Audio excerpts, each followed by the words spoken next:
Can you come now? I'm just kidding. I was just wondering to text you. Oh, really? Yeah. I figured it would be. Yeah, we're meeting at 12:15, so how's it going? It is? Yeah. I feel like last week I just had one. And now. That's good. I'm good. It was a little weird and quiet this weekend, but it was good. Hey, did you see someone did the hotel? That sucked. Well, they were like, Let's go around the corner. yeah, they were like, they were a random robbery. I guess the person like went to the 17th floor, stole $30,000 worth of water at gunpoint, and then left. So like that's not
Over that. Yeah, it's always stops raining.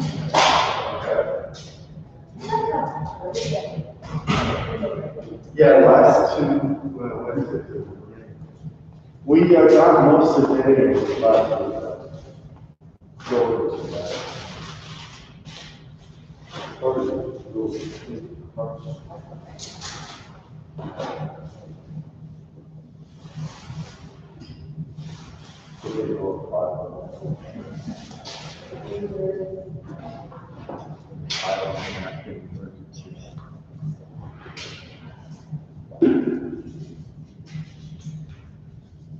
I don't know, I mean, it's kind of funny that our education has gone into this idea of confronting everybody all the time.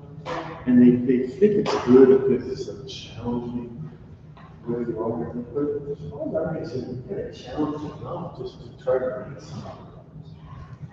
This pressure. Yeah.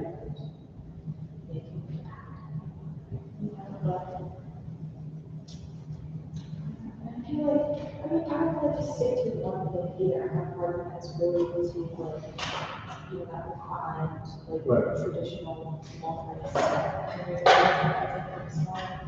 like working super right, watercolor, and, you know, not showing up, like, Right. yeah, we just have to look at relationship, but always different, I'm very constantly continue to pass that over the next 5 years. And that's not like, you know, that's like, really sucks, you know, where it's at.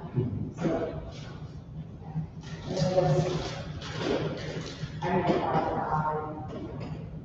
sit. It's a little bit like going into a restaurant.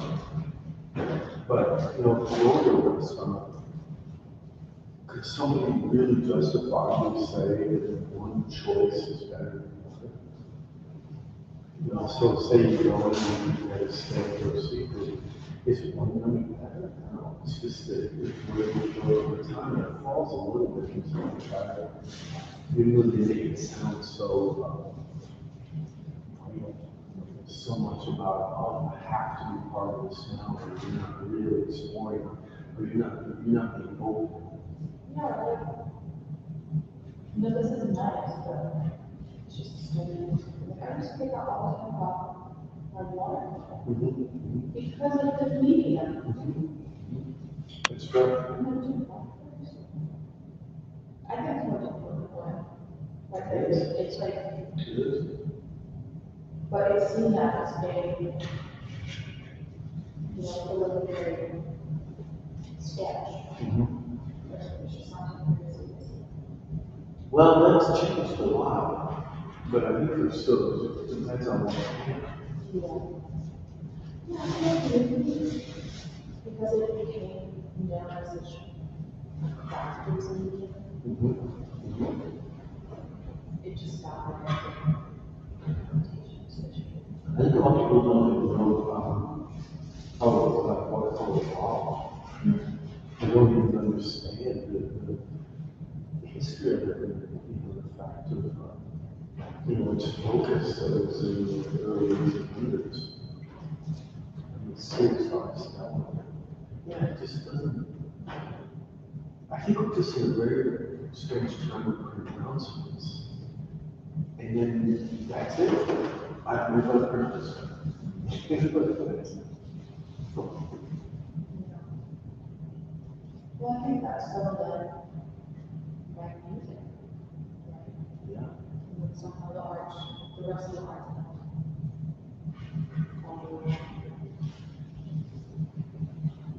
Well, I'd like to draw a parallel with music because there's so many genres surviving all at once. And yeah, sure, it's good to talk about your health and see this country music as anything, but they know it exists. And they know there's a big audience for it. And the people that are practicing it have a big audience. You know, so it just doesn't, you know, it doesn't mean that one's better than the other. And then costume music is all flat, sorry. craft. And, you just play songs in the garden pattern and what's been happening. You know, well, no, it's still transcended. It's a complex, challenging thing to listen to. Like a lot of artists, it doesn't mean that you should stop training people just because there might not be as big an audience as there is for Britney Spears, you know. Just Yeah, or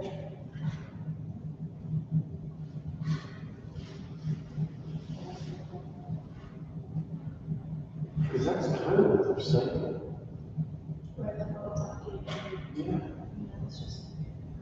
Just push it off over there. Oh, isn't it good that so did that? Is that really something you want to follow?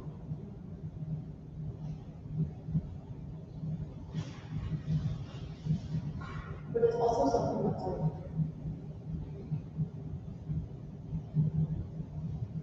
well, even though we're not being trendy, it's still relevant to every generation. Mm-hmm. You know, like, maybe not. Yeah.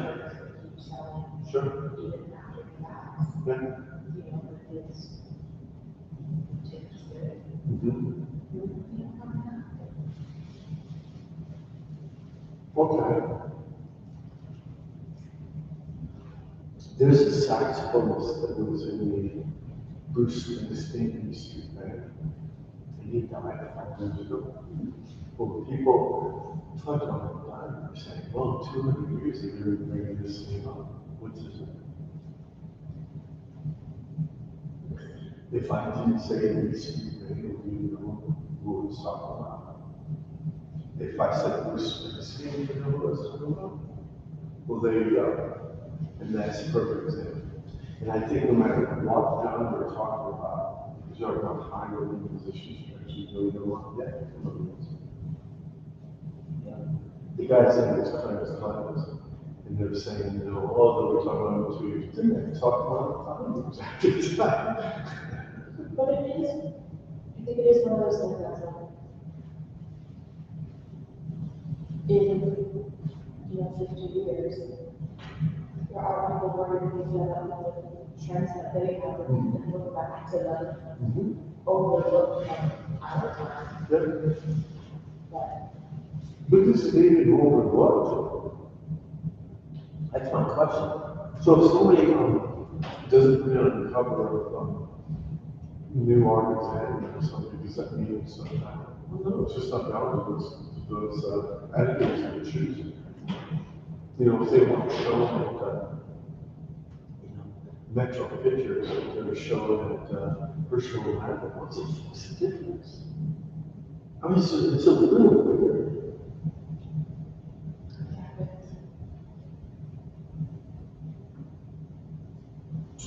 And when you look back at art too, it wasn't always the artists that made the most money either. It continued to do it, or it became something historical. I mean, that's the thing I love to do in the museum, is if you look at that huge selection of work, and you get a painting that sells for $30,000 next to one that was sold for $30 million. It's in the same spot in the museum. It's not that one is around the corner and down the hallway.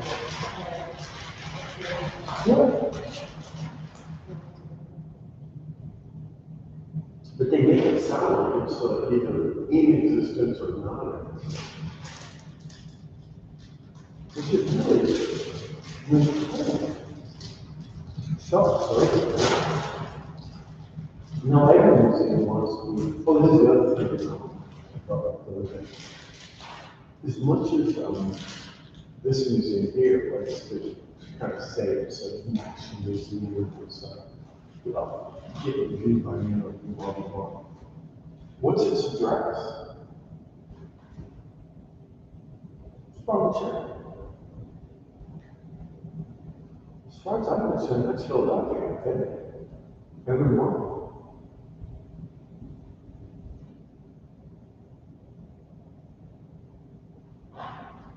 So it's not a national place, it's a Philadelphia museum.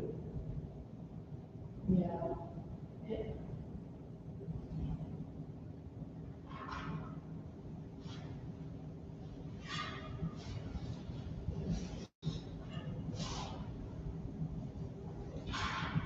think it's a, either position, museum, whatever, or rather than trying to. Right. That's right. Well, somebody's trying to put a premature on what you've got, so it says, oh, well, we're working this way, we're working on it. So it's true. But again, who said on this, how much is it? Just because one group says it's anointed, well, then there's all the groups. And I always thought the strength of our generalism is that Bishop had these multiple voices.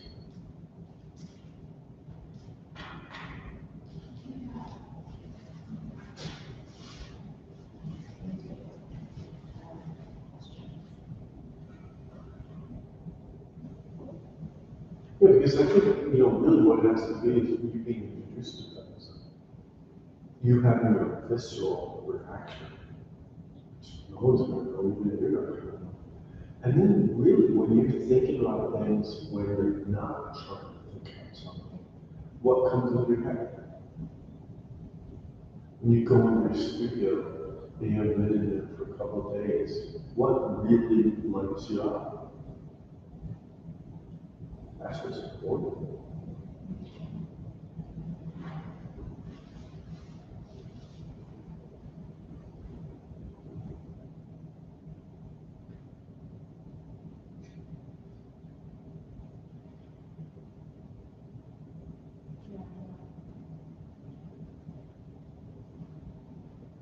I mean, I know, but it's not something I would want to ever show.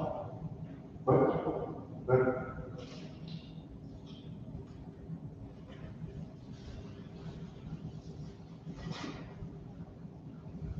is that because it's too personal, or is it because you just don't want a reaction to it, so that it'll change your mind? No, I think that it would be too personal. Mm-hmm.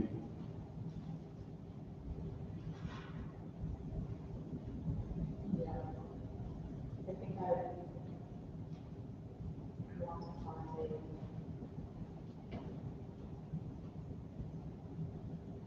a in between where it isn't so focused on it. I love freedom,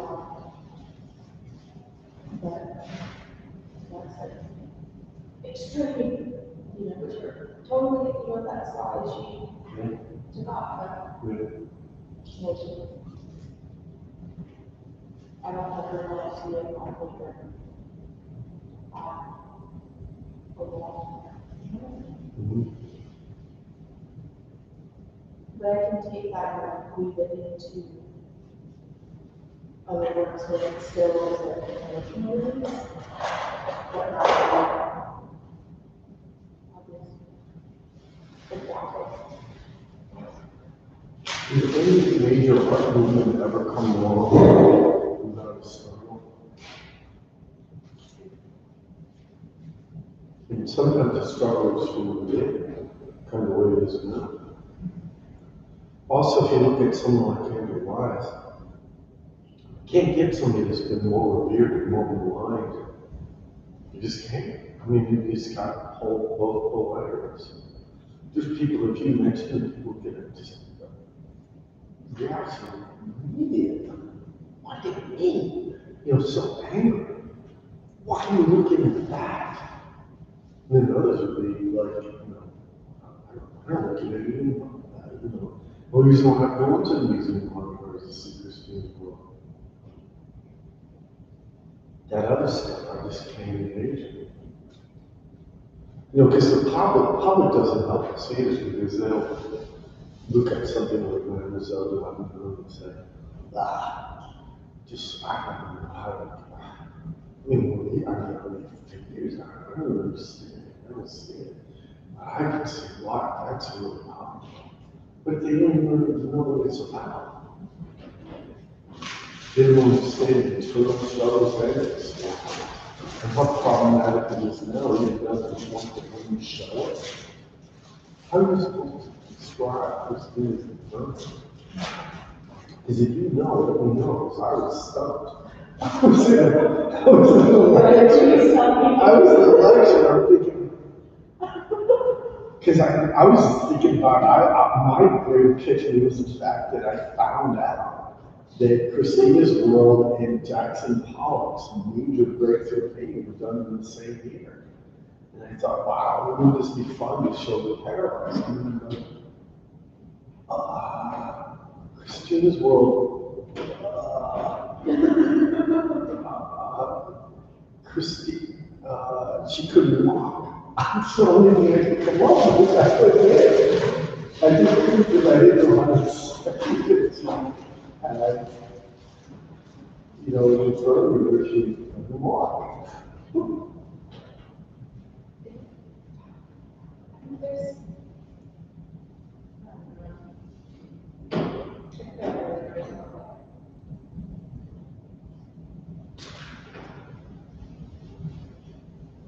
showing or exhibiting or whatever. If you can build a narrative, you won't have to notice what.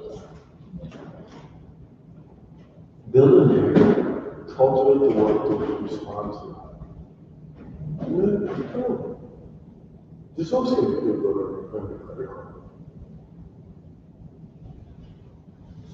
Or, that sucks. Is that too?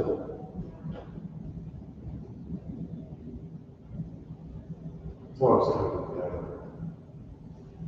Yeah, someone in the world is working. Mm-hmm.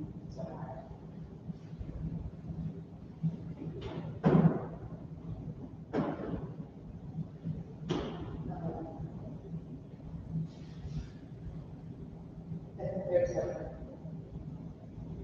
stuff that I made.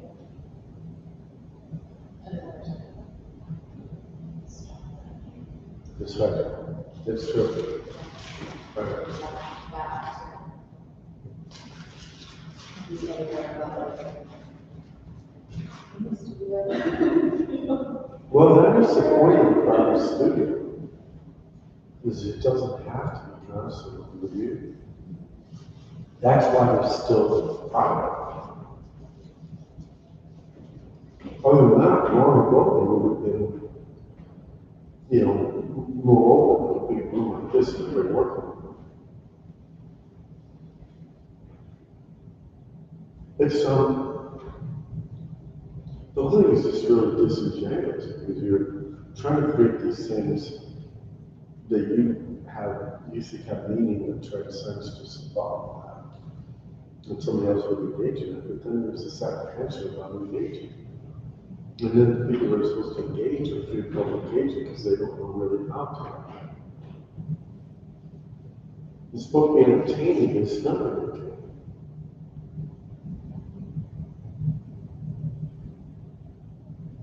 But think about how many movies, programs,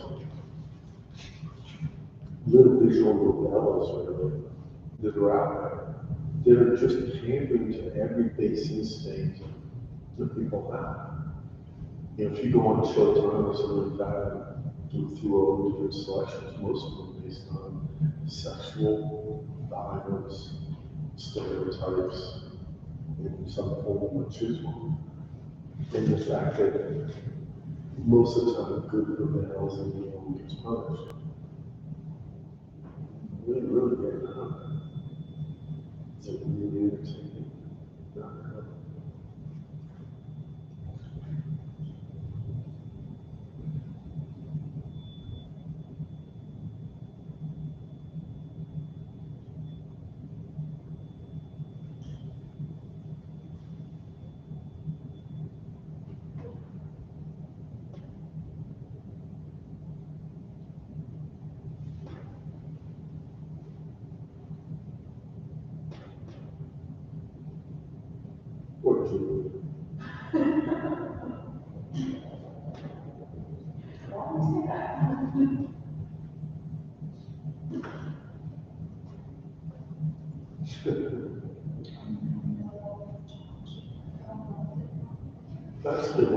That's the point of what I'm at.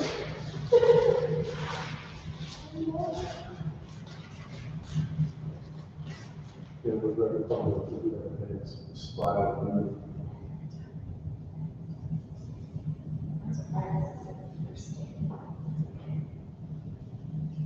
where's the artist out? Black shoes and black shirt. That's one of the other.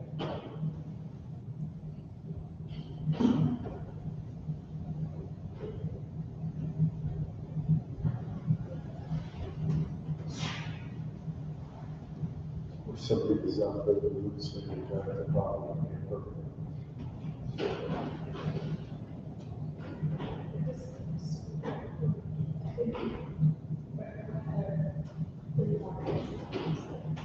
Mhm.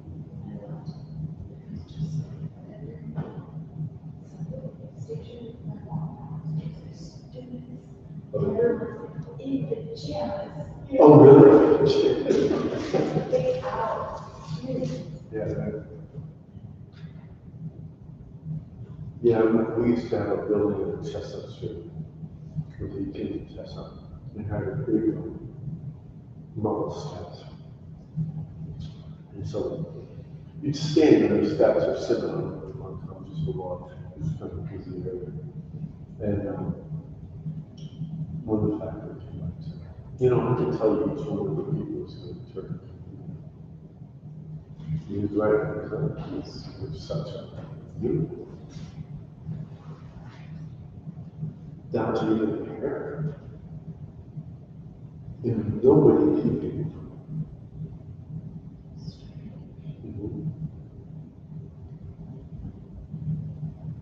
Yes, I say, I'm not going to buy the corporate there. I'm not going to do that too. Yeah, really, what do you want to do? Like doing virtual. Yeah. I mean, isn't that, isn't it really good? Here's the other side. Like, if you really want that price, you shouldn't sell it. Because that's suspect.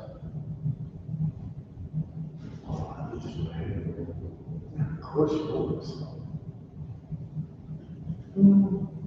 Last time I checked, that was a 20.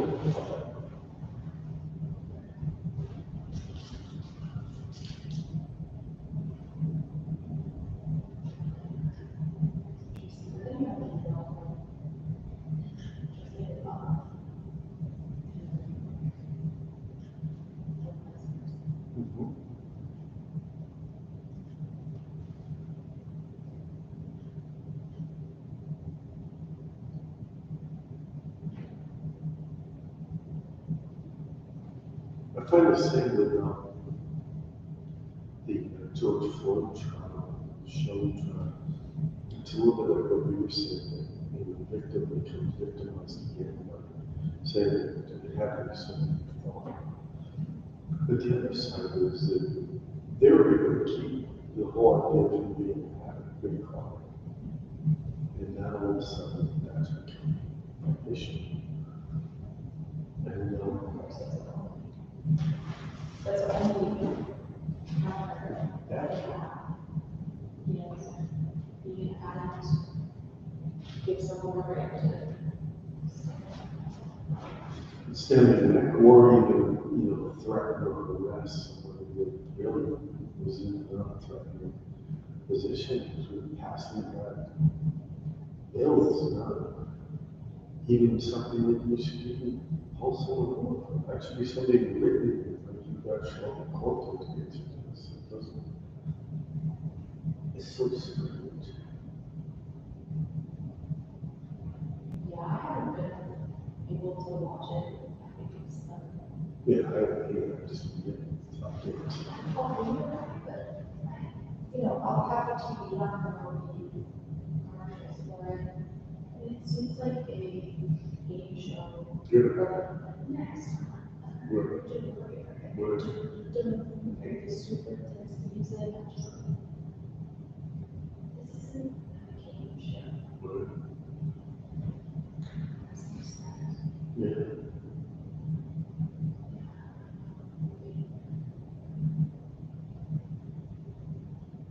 I there was one thing I noticed in the playground. Somebody played it on was showed this phone call to a superior to say what happened. And you know how people always have tells when they've done something wrong. With your person, they won't make eye contact and talk down and look away. He cleared his throat out of times. There's certain things that I listen for because I'm always evaluating the speech. I like to learn something hypothetically to present something. Boy, that to me is a pretty violent. I mean, it could be allergies, but seriously, you know, it's over and over again. And that's something that you would do, as well as the or weird pauses or something.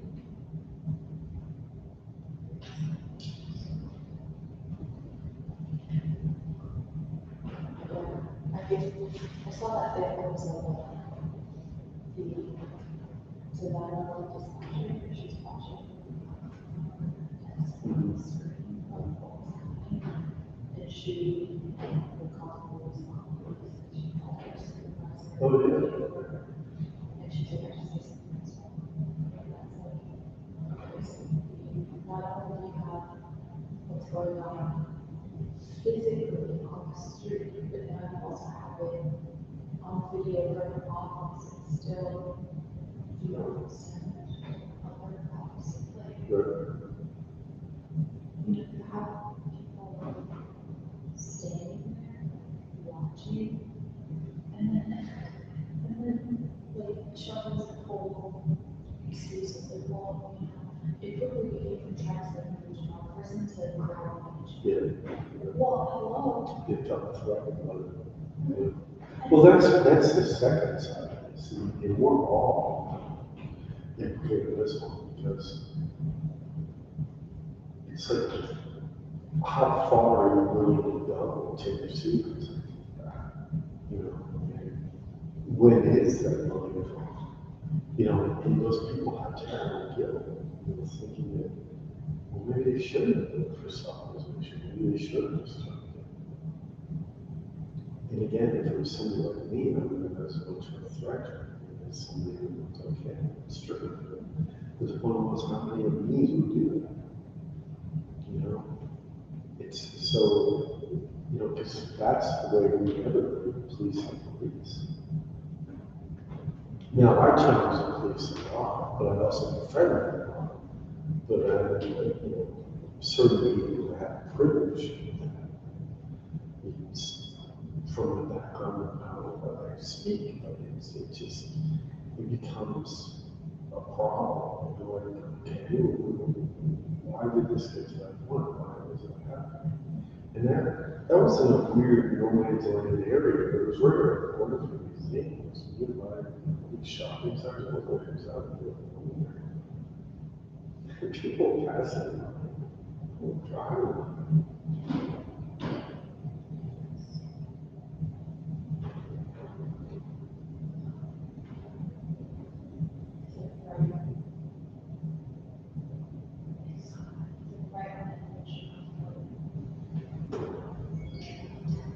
Yes, definitely.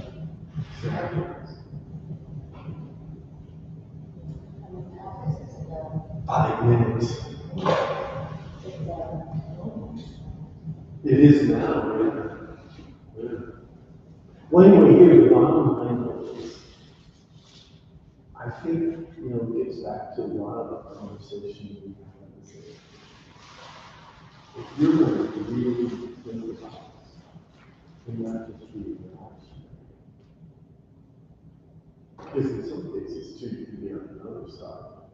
And you can just follow the script that's being delivered by the more traditional background. And if you did that, yeah, you can jump on that too. And a lot of people do.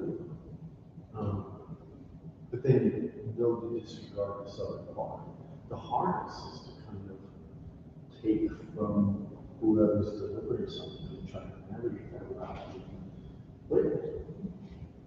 And maybe that's something you bring up. Say, look, I'm trying to be able to do many points of view, and you know, really navigating it. Don't say I'm sure, I'm navigating, you know, a lot of these different ideas and things myself, and, you know, I'm going to see where things go. I think we're in an age of plurality, and I'm pluralistic, and I want to see that manifest. Yeah, the whole tradition. Yeah, it's totally, I think within the fine art world, that's a safety net. And like there's a whole side of it that you do have to be aware of, but you also have to be okay with the impression you have of life. Yeah. I know. Things that I would be ignoring directly affect me. Yeah, right. It's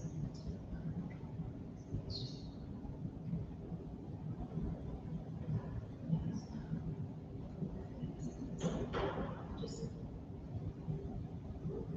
like I told you about that guy that I did a workshop with. Mhm. And he's totally traditional, like absolutely, and his work is fucking amazing. But then I'm just like, I could never sit there and paint portraits of sliders. Right. Which one? I couldn't, and then keep my mouth shut. Mhm. Should I make a portrait of Obama? Hell yeah, but like, Yeah, but the point is that I don't know. I like to say you never really know what circumstance you're going to be met with, but you can also tell them it happens.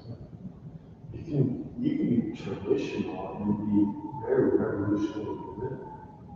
It's just that if you're really gunning for higher, you always will take whatever comes along because it's a few miles or whatever. Sure, that can be justification, but that's all soul crushing. yeah.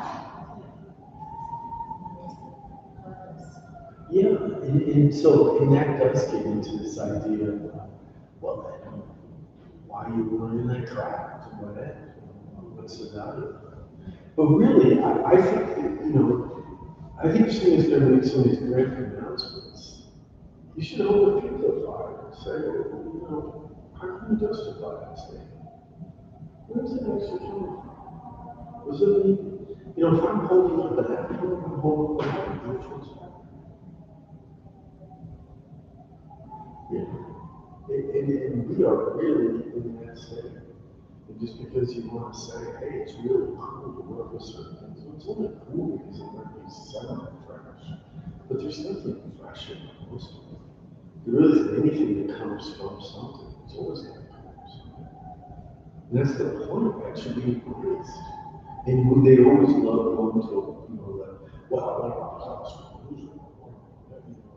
Yeah, sure, that's the head. But what about, you know, life, for instance? You know, we're not even recognizing that there's something that in order to really tap into it as universal. Much more universal than many, many people. Power and everybody get it and really came to. What's so goddamn universal about the human beings? They're just character. It's just formulaically going through the same rhythms. We know how to look at it, we know how to analyze it. It's not that hard. And if somebody's using, you know, technology to fix, I mean, how's that different than when they were using technology in 1901? It's not different at all. It's exactly the same. Just further the same. But how revolutionary was someone like Duchamp, because he was talking about movement and then he used the accidental. Sure, that's great, but how many artists use that? Well, that wasn't uncommon for that time. He was doing futurism. That's futurism was about movement, so that's what he did with the big second standards. He merged cubism with futurism. Okay, great. But was it new? No, it's just kind of a manifestation. You know, if you look at Monroe and a lot of people, they were looking at early Cyclopic art. They copied it. It wasn't like they said, wow, let's pare down the figure to its essence. Comic art. They literally took the image and copied it and redid it in their own material. Now, wasn't new, people who didn't know I got, but it wasn't that common. Really? Yeah. It's really, it really makes sense with today's, you know. Yeah, clinical states, right?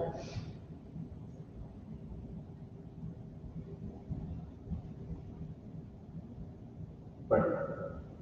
I know, we're still in line. But anyway, you know, keep fighting the fight, because that's all there is.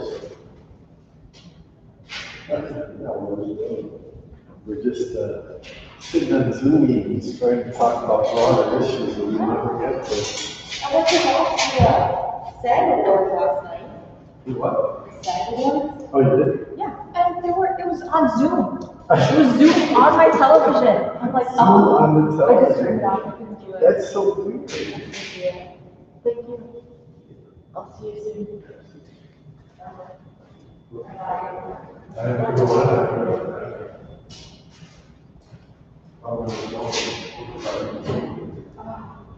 Another thing.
Hello.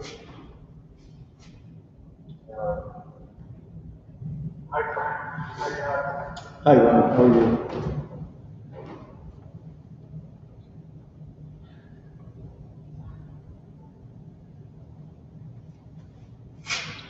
I got to see Lisa in person the other day. It was kind of it was a nice thing. Yeah, I was. I was saying I saw you in person. It was very nice.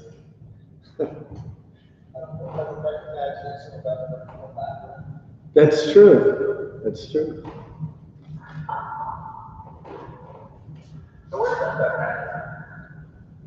Yeah.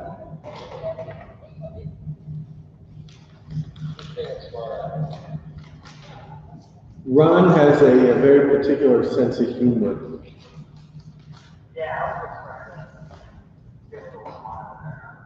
Hi, Doug. How are you?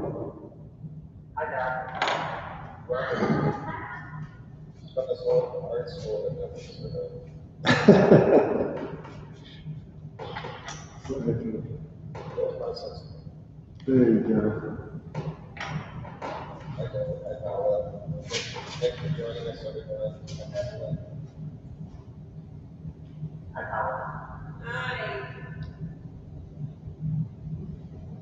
So I hope you all had a nice weekend. The weather was nice, so we should be a little bit out here and recovering from the think I have a little bit of, I'm sure many of us do. So thanks for joining today. Today is really just a brief meeting to kick off our search for the chair of fine arts and association college at Kappa.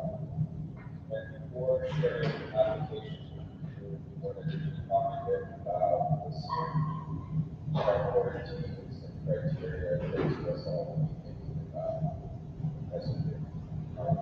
So I want to thank you for your willingness to serve on this position.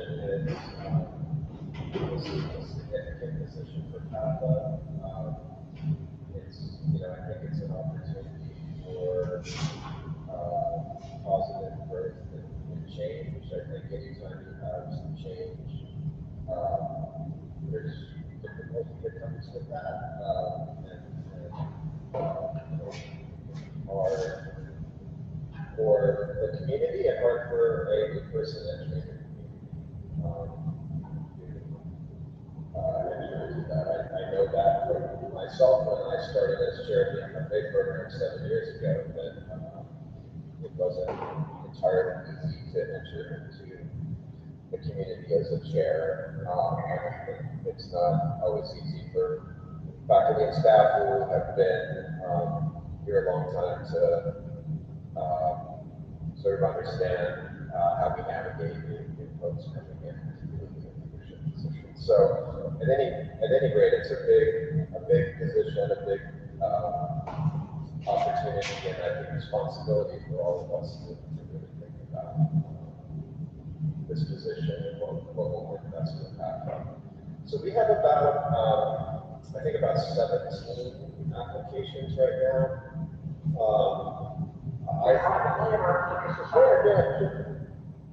Were we ever given a job description? I believe you were. It's on the website, and I'm happy to include that again. We're gonna give you a link to applications. There's a rubric that we're going to use, so I'll send you that. You evaluate candidates and can send the link again to the job description so that you have that in the record as well. But the new chair will oversee the areas of drawing, painting, printmaking, and sculpture. And in the job description, we also point to identifying areas for growth and development. So I don't think that we necessarily want to think of drawing, painting, printmaking, and sculpture only limited to what how we can see of it now at Kappa, but also how that might broaden, how the areas of fine arts might broaden at Kappa. And we speak specifically to the importance for commitment to diversity, equity, and inclusion, to helping students think about professional practices and development throughout the curriculum, and also to technology and the ways that is woven into the curriculum. So that's not prescribed what that looks like, but I think it's really so this is a tricky role in that I think we want somebody who is an active practitioner, and that could be in anything. In my mind, that could be in writing, even if it doesn't necessarily have to be a visual art, but they should be a maker of things and understand that process and that practice well. I think they need to be an inspirational and outstanding educator, and they need to have strong administrative chops. We are not hiring somebody who's just an administrator. You might see a couple of folks in the pool that look dean-like, If that's on top of everything else, then I think that's okay. But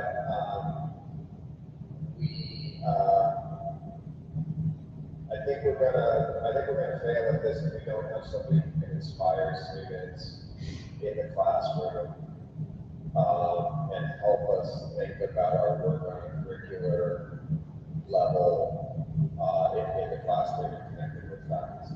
If there's somebody that's sort of just in the other, the third floor world, other side of the glass door, that's not going to be helpful. So it's trying to hit a lot of notes, which I think again makes it more complicated in terms of finding the right candidate. Clint, I have one question. Yeah. Have you narrowed this down at all already? Like, as in, was there somebody that just so quickly didn't demonstrate, some capacity to these criteria? So we sent a brief questionnaire follow-up to applicants, basically about their ability to Philadelphia and making they understood sort of the basic parameters of the job. I think one person eliminated themselves after that. No. We have, it may be that, it may be that there's some junk that comes through, but I think everybody that's in the pool, I think is basically qualified. I haven't seen anybody that's definitely not, but there might be some folks that you look at pretty quickly and say, well, they may be qualified, but that's not what we're looking for. Right. But I think everybody's basically qualified, and I don't think anybody was cut other than that there's just some junk applications. Lisa, is that correct?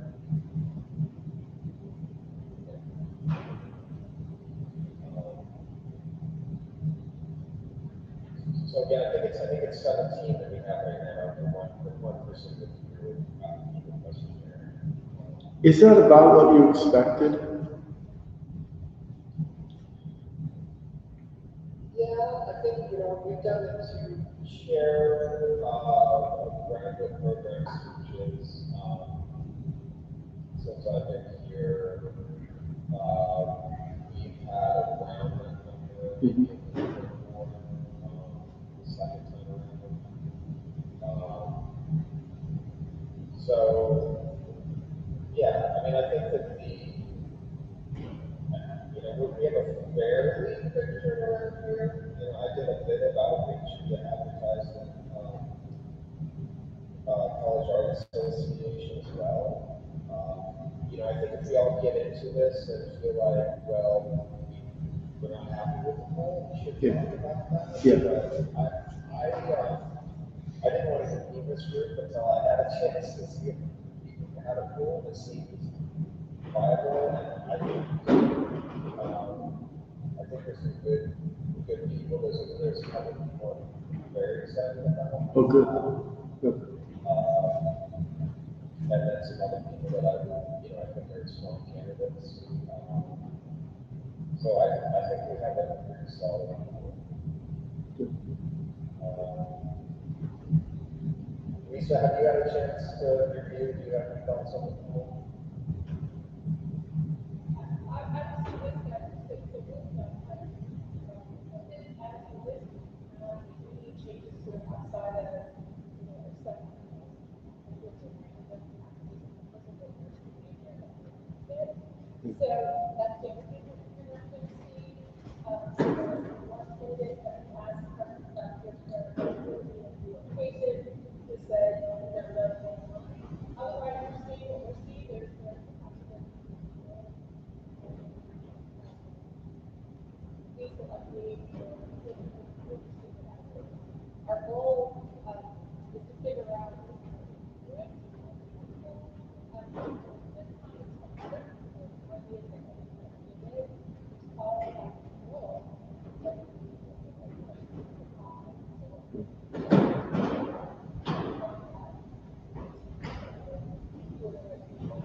But otherwise, you're seeing exactly what the sellers can do.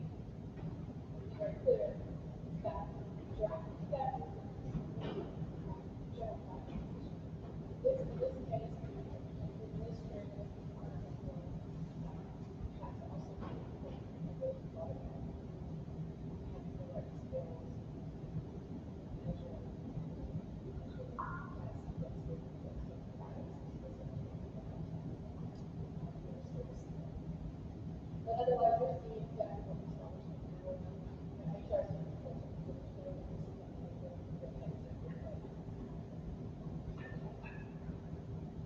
Good.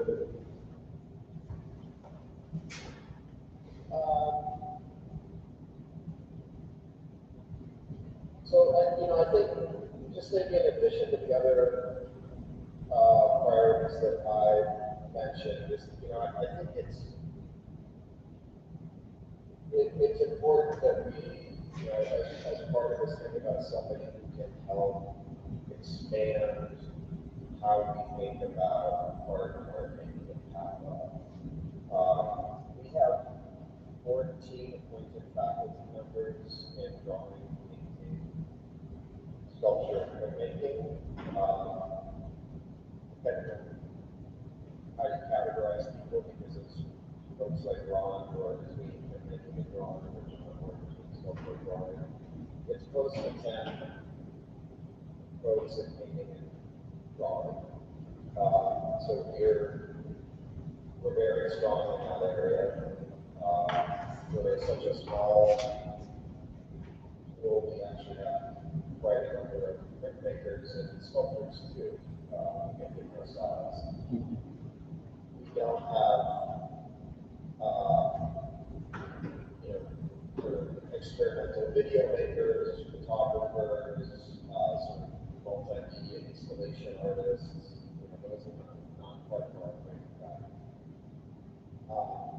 I don't think that's necessarily our primary consideration in terms of like what area they work in, but I think it's something we ought to think about. That we don't want to just it's going to replicate the way we already do that. Help us expand and broaden that. And I think like a lot of things. But we've been trying to do that with our faculty hires.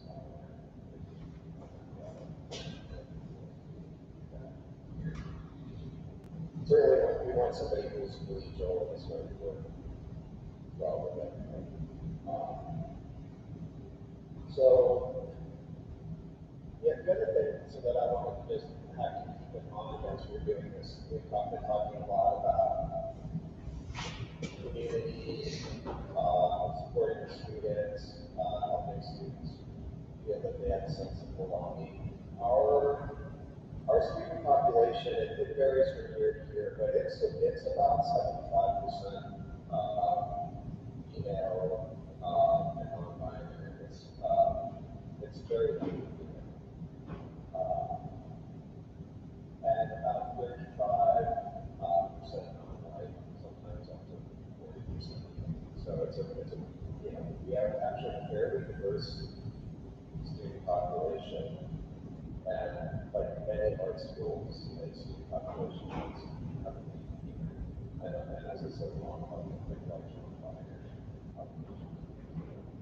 Our appointed faculty in terms of gender is about opposite of that. We have 21 faculty right now, full-time, close to that. 6 are female, 15 are male. I think we have identified. Two are Asian, 2 are African American, and 17. So about 20% of that school. And we're going to hire the best candidate for the position. But I think it's important to keep in mind again what the makeup of the faculty is, what the makeup of the student body is, and how we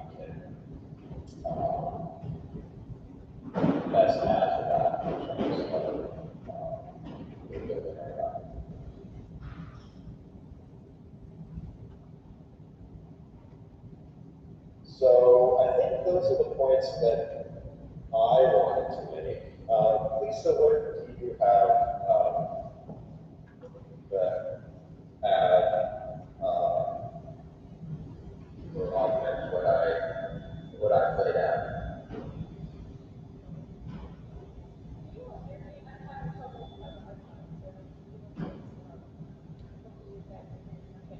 I was just going to say that I think that the reason for this search is following the Clinton statute of the year that we keep workplace staff.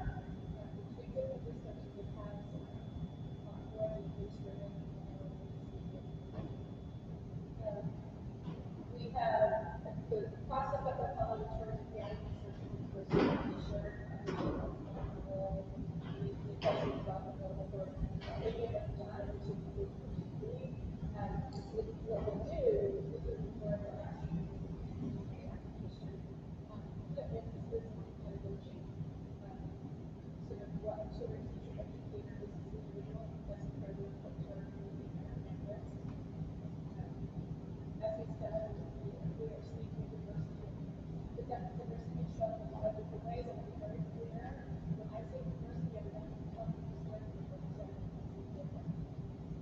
Oftentimes, when we say diversity, we say the person to gender, to expression, race. It's not many ways we like to see like the same environment diversified in terms of race. That's the only way that diversity is shown. So the diversity of each of instead of each of so that when it's a reading of any version of their teaching process, it's going to be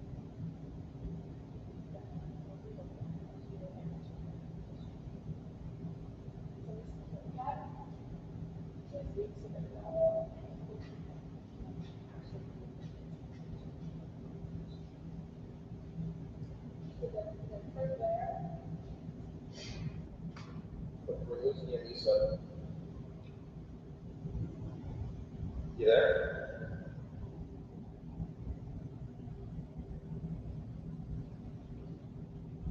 Lisa, we lost you.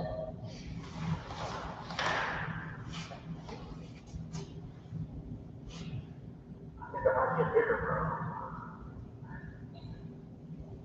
Oh, here we go, Ron.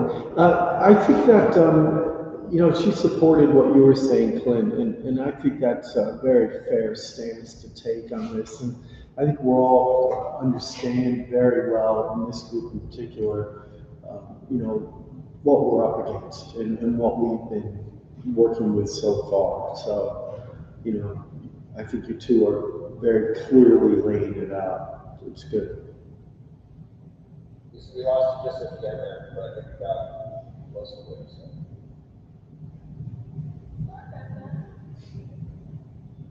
I'm just going to make one more comment. All of them. The only last time I would make is that I mean, after you have an opportunity to meet the goals personally and start to series so gather time, have an opportunity to talk through the application, which candidates you like, perhaps not. We found other searches, there's always one or two candidates that all have in common, or you can split out so that you can see talk a little bit about what people have in mind. So with that, I think I'll make that my last comment. Thank you, Lisa. A couple more points and then I'll open it up for questions. So the candidates were asked to submit a cover letter, a CV, a diversity statement, and a link to images of their work. There might be some people that included a PDF portfolio, but that's what we asked for. And a list of references. We did not ask for letters of reference. So I think everyone should have those items. If there's somebody that we're really interested in that doesn't have them, we can talk about it if we want to follow up with them. Our goal is meeting. So we're going to get you in the next day or so a link to the portfolios, rubric, which you can use. We'll use a similar rubric, the same rubric for candidates come to campus, or Zoom campus, I guess, in this case. We'll do final interviews. We'll continue with that rubric. But to help us select our candidates, and then I'll include a link to the job description so we can have that. And I think our goal when we meet next week is that everyone's reviewed the applications by then and comes with names of roughly 5 individuals that you would be interested in moving to the next round. We'll have a discussion, as Lisa said, there'll probably be 2 or 3 that we have to on, and then there might be some others that we have to discuss more. But I think our first round is roughly 5 candidates. Hopefully not too much less, and if it gets too much more than 5, so it's, a significant time commitment. So just doing that, if stay and talk with. Again, with the idea of getting to 2 to 3 final candidates that we have for more extensive interviews, and those folks would have opportunities to meet with the rest of the faculty, students, give presentations, etc. And I think that final round probably happens right after commencement. It has to. So probably like the week after. And the first round kind of late April.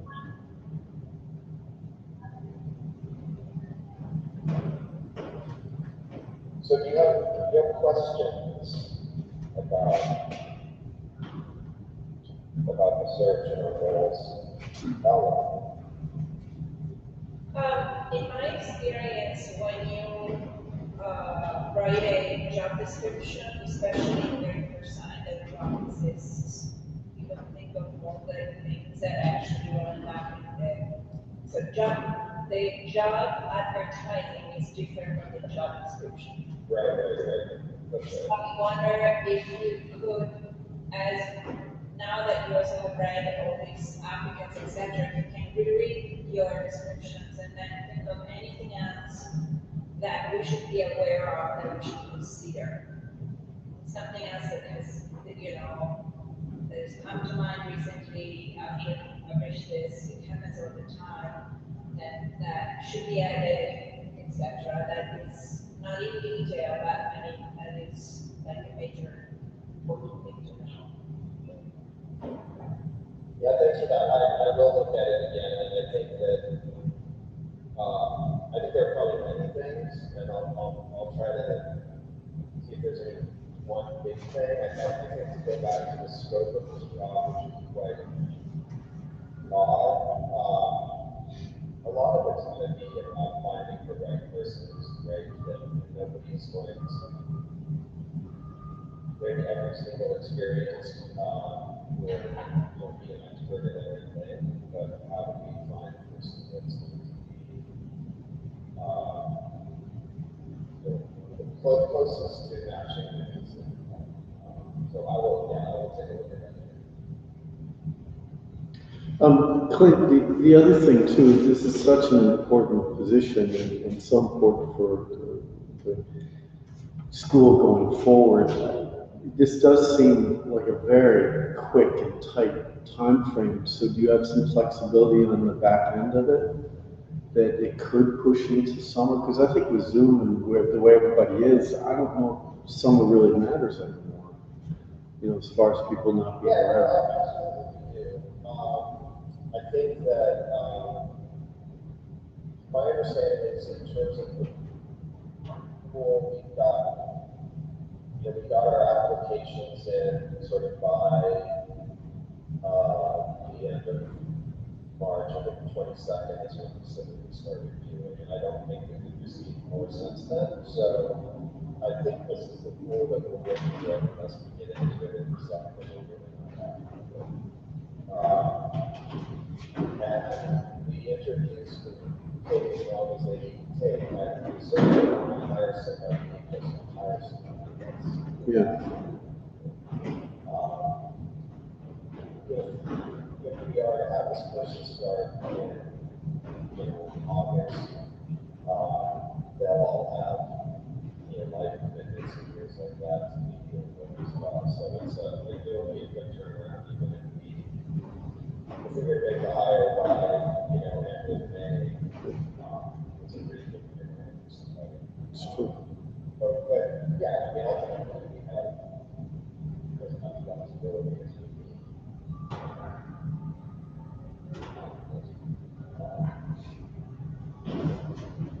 Well, I'm just-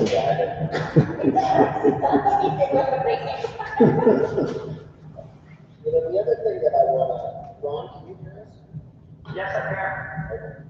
Are you not racing? He's running to get lunch. I don't know if everyone else is thinking just like this, but I see a frozen picture of Clint in black glasses and everyone's name. Is that you also? No. Looks like you need to update your Wi-Fi, Ron. Well, you know what? I am hardwired into the line. Oh, interesting. Yeah, We can hear you well, so as long as you can. yeah, I'm getting good audio.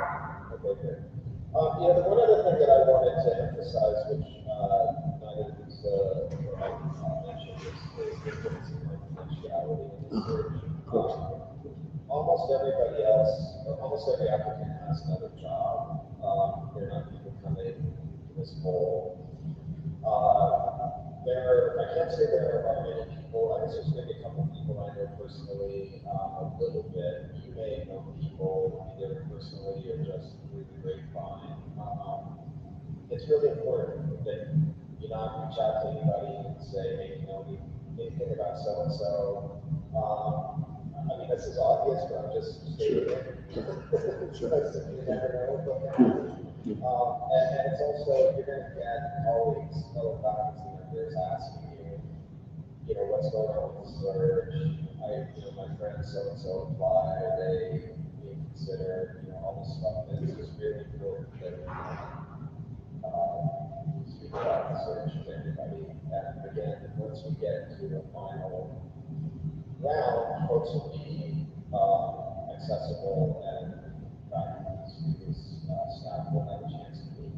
So we would be inclusive in the process that way. And until that point, it's really important that we keep all of these persons. Again, obvious, but it needs to be said.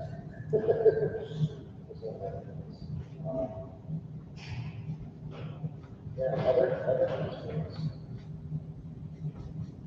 This might be unnecessary wonder, but I just want to put it out there in the direction of we're heading. And it looks like, well, we are no longer needing individual chairs for departments. And this is heading for a condition where we may even have no real distinction between departments. On the road, I mean, are we heading towards that? I think that that's maybe a slightly different conversation that, this new person and all the faculty. I think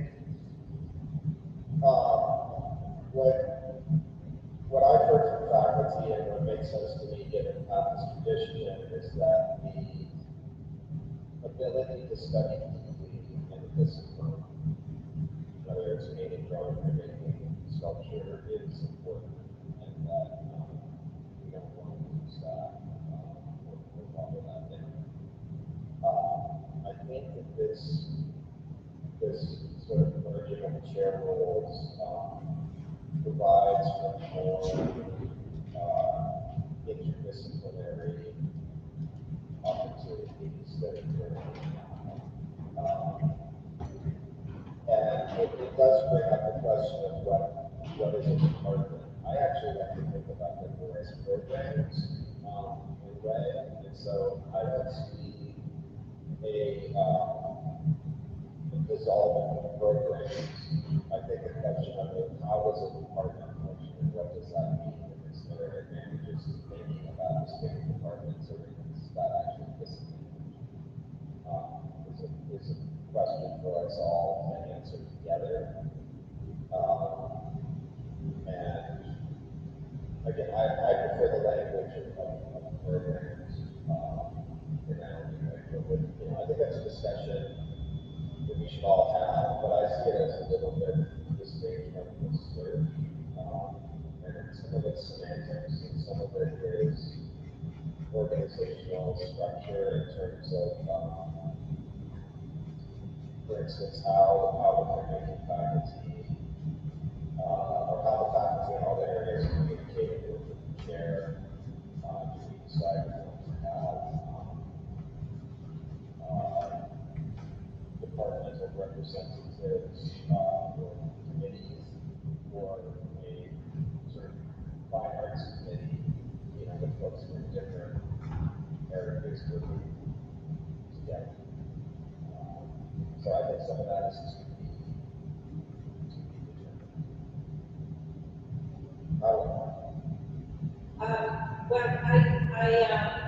I wonder though if this would be the kind of presentation that we were receiving from these candidates. I don't know, this is my first time interviewing for a faculty position, specific faculty position. This is the subject matter of the day all the time, and it's like a big, it's always discussed continuously. The departments, the schools that I worked at before, at Purchase and at Rutgers, there was a higher degree of cross-disciplinary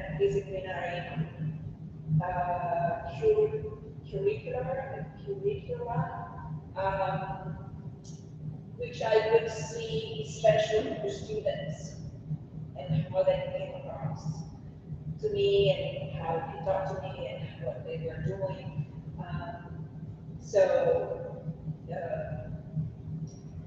I think we should be prepared.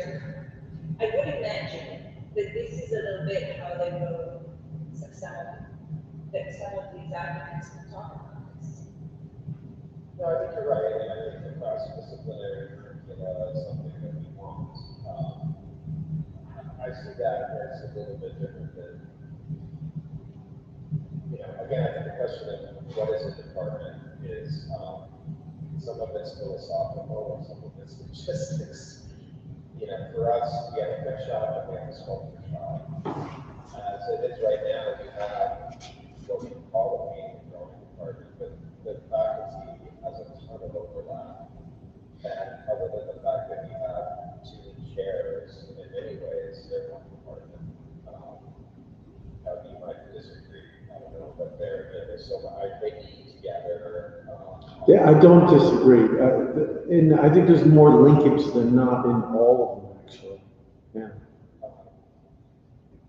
I think that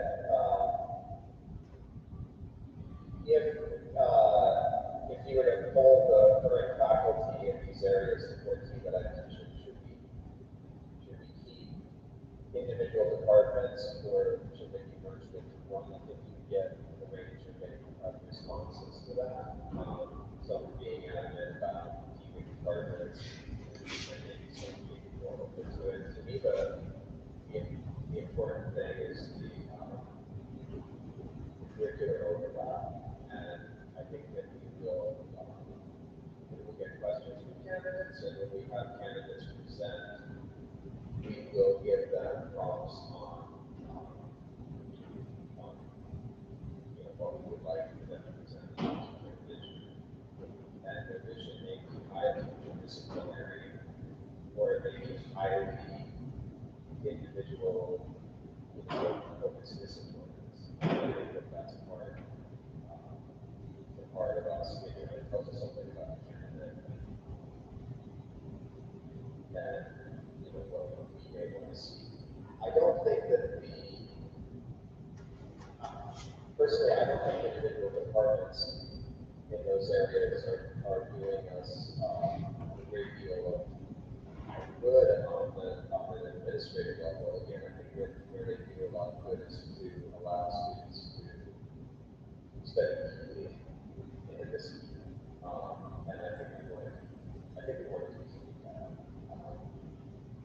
as an option. While bolstering the increase in opportunities.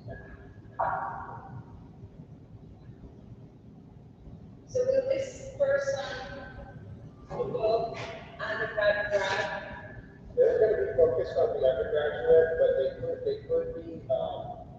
could certainly teach in the graduate program, and they are an associate dean of the college, so yes, their administrative oversight would extend to the college, but the other chairs will report to the executive dean. It doesn't all, they're not reporting to this. Okay. Got it. Yeah, of course. Right now, my position is the only one that has a holistic sort of overview of the curriculum and academic pieces. And so we want somebody else to have some eyes and responsibilities of that. And I think that, you know, that some of this gets into your question, how the job description, what all exactly is that going to be? And frankly, it's not all entirely worked out. And we're going to have to figure some of it out. It is a big decision. And it's also, I also imagine that, you know, it's going to change over time. And this time of year that we have 5 students might be different than what we need the following year.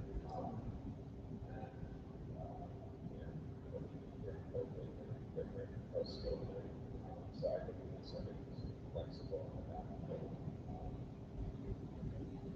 Now, I was also thinking that in terms of interdisciplinarity, that happens more at a graduate level than at an undergraduate level. It's very fortunate that undergraduate level, the students are in depth into work business. With that. And so, yeah. This is something. Any other questions? Is there anything that you see as being a concern, just in general? I don't even have an idea of this, but is there anything you're looking out for as a worry or something that we should be aware of ahead of time, sort of like red flags or? Darla, I'm always looking at for things to be concerned about. What I'm doing about that. Can I identify one particular one?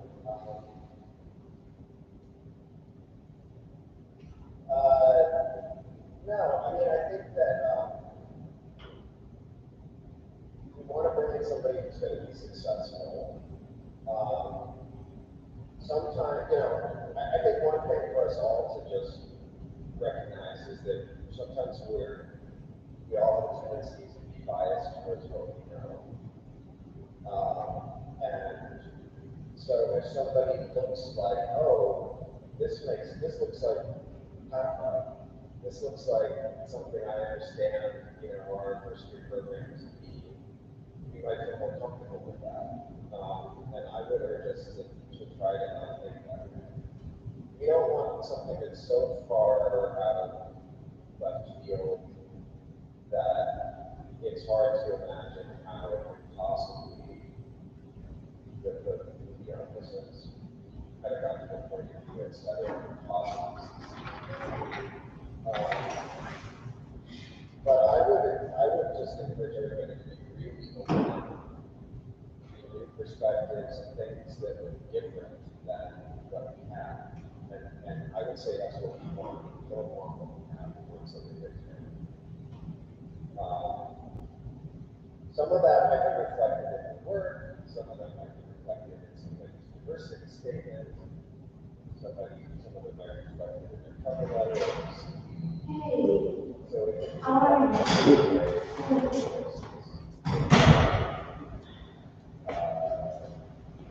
I'm just finishing up my video. yeah, I guess that, I think first and foremost, maybe that's the first thing, that's just all. Clinton, my model just arrived. Yeah, so I gotta sign off, but thank you, it's very informative, so. Okay, we'll send you everything, hopefully by tomorrow. Good. And we could be, and Al, I can stay on if you have a question during the next start of Brian, and we reconvene 4 o'clock next month. Next Monday, okay, see you, okay, bye-bye. Will you ask us to come up with a list of 10 questions?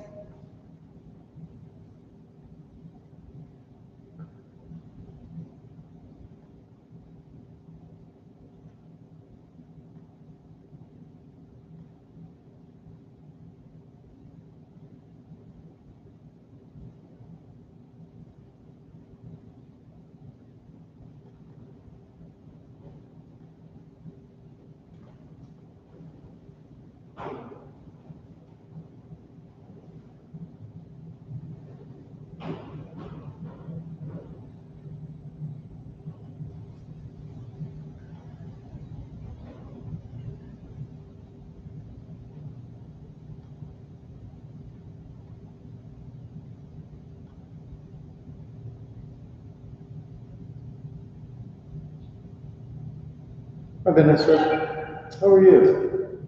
I'm good, how are you? I'm good. Yeah, it's always weird with these Mondays, especially after a holiday, the kind of non-holiday. That was weird. You didn't do anything? No, we ended up just traveling out to Bucks County just to do something yesterday, but you can't meet with family or friends, so that's really what Easter's all about. So it really ended up being a non-group, but very soon we will.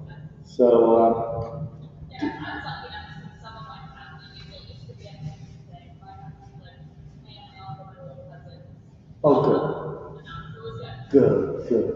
Yeah, that makes it something. But I think it became rather melancholy because it made you very aware of what you haven't been doing and how important those things were. And Easter is in 2 years. two. That's right. See, it was the first, like, Thanksgiving, Christmas, Yeah. Easter. Yeah. So that was weird. Yeah, I would have to agree with that. But certainly the positive note of it was the blooming of all the trees and flowers. I mean, I've never seen it where they're all concurrent.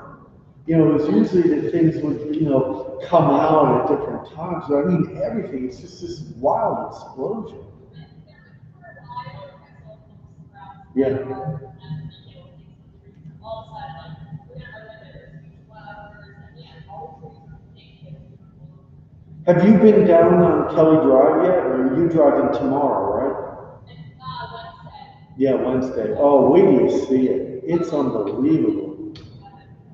It just, it's one of the most spectacular views I've seen because I've never seen them all out at once like that. It's really pretty phenomenal, and also against the blue skies and all that. But and since it's been kind of cold, everything's held. It's not turning green right away, and it's not been blown off or anything. So it's kind of, it becomes very, so that's the hopeful thing. That's nice. Yeah, absolutely. Right, Anna? So Anna, we are in for a treat on Wednesday. Holy moly. That's the trees are just unbelievable. They're just exploding with energy. So Anna, do you know where is right across from the Grant statue on Kelly. It's really between the bridge and the last boathouse. All right, well, I'll find that road, because to be honest with you, I don't even know the name of it, but there's a road that comes down to that right there. So I'll figure out and send it out to you. But it's really just right along that same route we've been going the whole time. It's just in between now where the boathouses are and where the cemetery is. It's kind of like right in between. Yeah. So it's really where that nest of them are. And yeah, so that's what it'll be. But I'll figure out the name of the road. Even when I know the names of the roads, I can never remember the names of them. I just don't remember names of roads. I visually look at it, but it's not a clarity thing for me. So, hey Tara, how are you?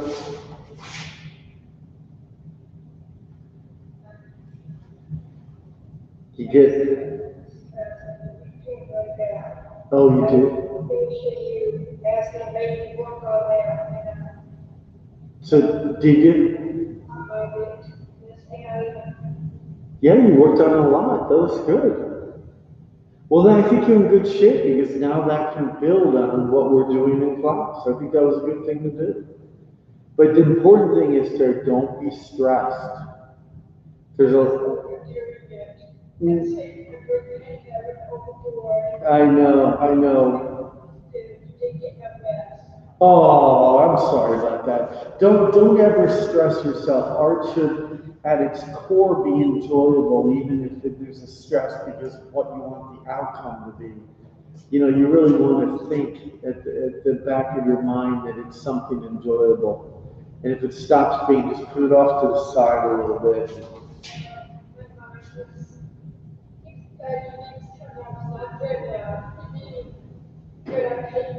No, don't listen to that mind. Don't listen to that. Do you guys agree with that? That this is really something that we all struggle with? That we keep thinking that there's something that would identify that we're good enough to be what we're doing. But really, it's just our worries. It's our worries that think that. It's not really any external thing. And the great thing about art, and it's evidenced by even the museum collection, that you cannot go into that collection and say, I can definitively say that all this work deserves to be in here. There's always, I mean, how many people here or overhear people come and say, oh, why is that in the museum? I wouldn't give you 2 cents for that. Am I right? I'm trying to stay more positive on my mind. Do.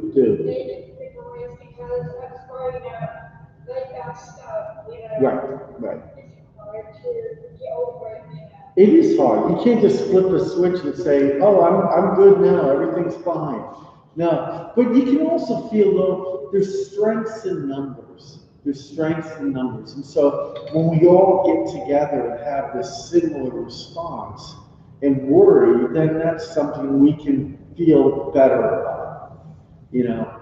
So, but you can also, the good news is you have people that, you know, are guiding you and will be able to say, hey, no, this is working or this is not, you know. We can't always say it's really apples and oranges, Tara. That's the truth. You can't say that an apple is better than an orange. You can say in your opinion, you don't ever eat an apple, you only eat an orange, but you can't say one's better than another. And so art really falls into that category. So let me get started then on showing you the artwork for today, and then we'll get going on our pose, which is so very exciting. So, and I want to stress again at this point, when we're looking at this, is that, you know, really what we're looking at is how to constantly define and redefine what we're doing and how we can build on it. And I think probably the most reassuring thing for you would be, oh, well, I'm doing something that looks like X. And because it looks like X, oh, well, then I've got to keep doing that. It's fine. But that's not our main goal here. Our main goal is to constantly develop and question, and growth is hard. It's really challenging in that way. So I'm going to show you, I like to parallel things to events that are going on. And this is something you can look up on your own. I'm going to show you Ann Gale. And Ann Gale is currently having an exhibition in San Francisco at the Dolby Chadwick Gallery.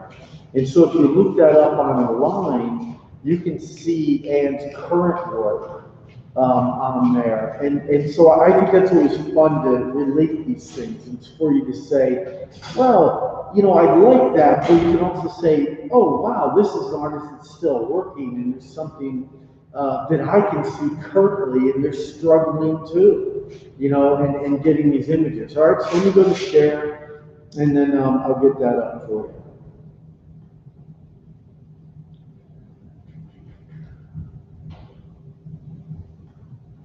All right, so Ann Gale was born in 1966 and an American painter based in Seattle, Washington. So Ann is basically a West Coast painter, even though probably her reputation is more known in the East Coast. So, but Washington has this very eclectic mix of artists and art approaches, and is kind of showing us a way that a lot of this stuff can all live under the same umbrella.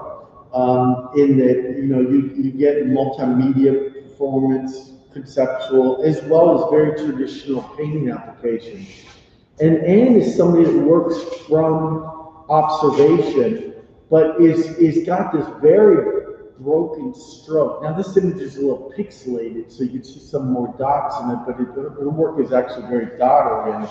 But I thought it would be a good time to show Ann because, first of all, compositionally, this is a beautiful example of asymmetry. So we were going over that when the class started.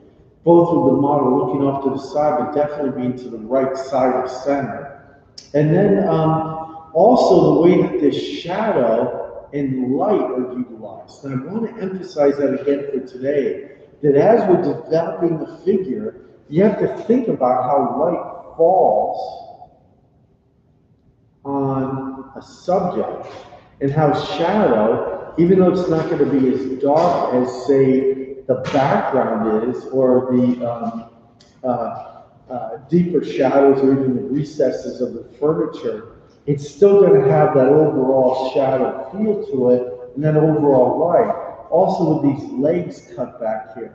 So Ann's got a lot of accuracy to her work, down to musculature and bony markers and specificity, but there's also this sense of painterliness, which you can really see in this one, which is a current piece, more than anything. Uses herself for subject matter a lot, challenging this idea of imagery and portraiture, and this idea of this portraiture that might just be for hire.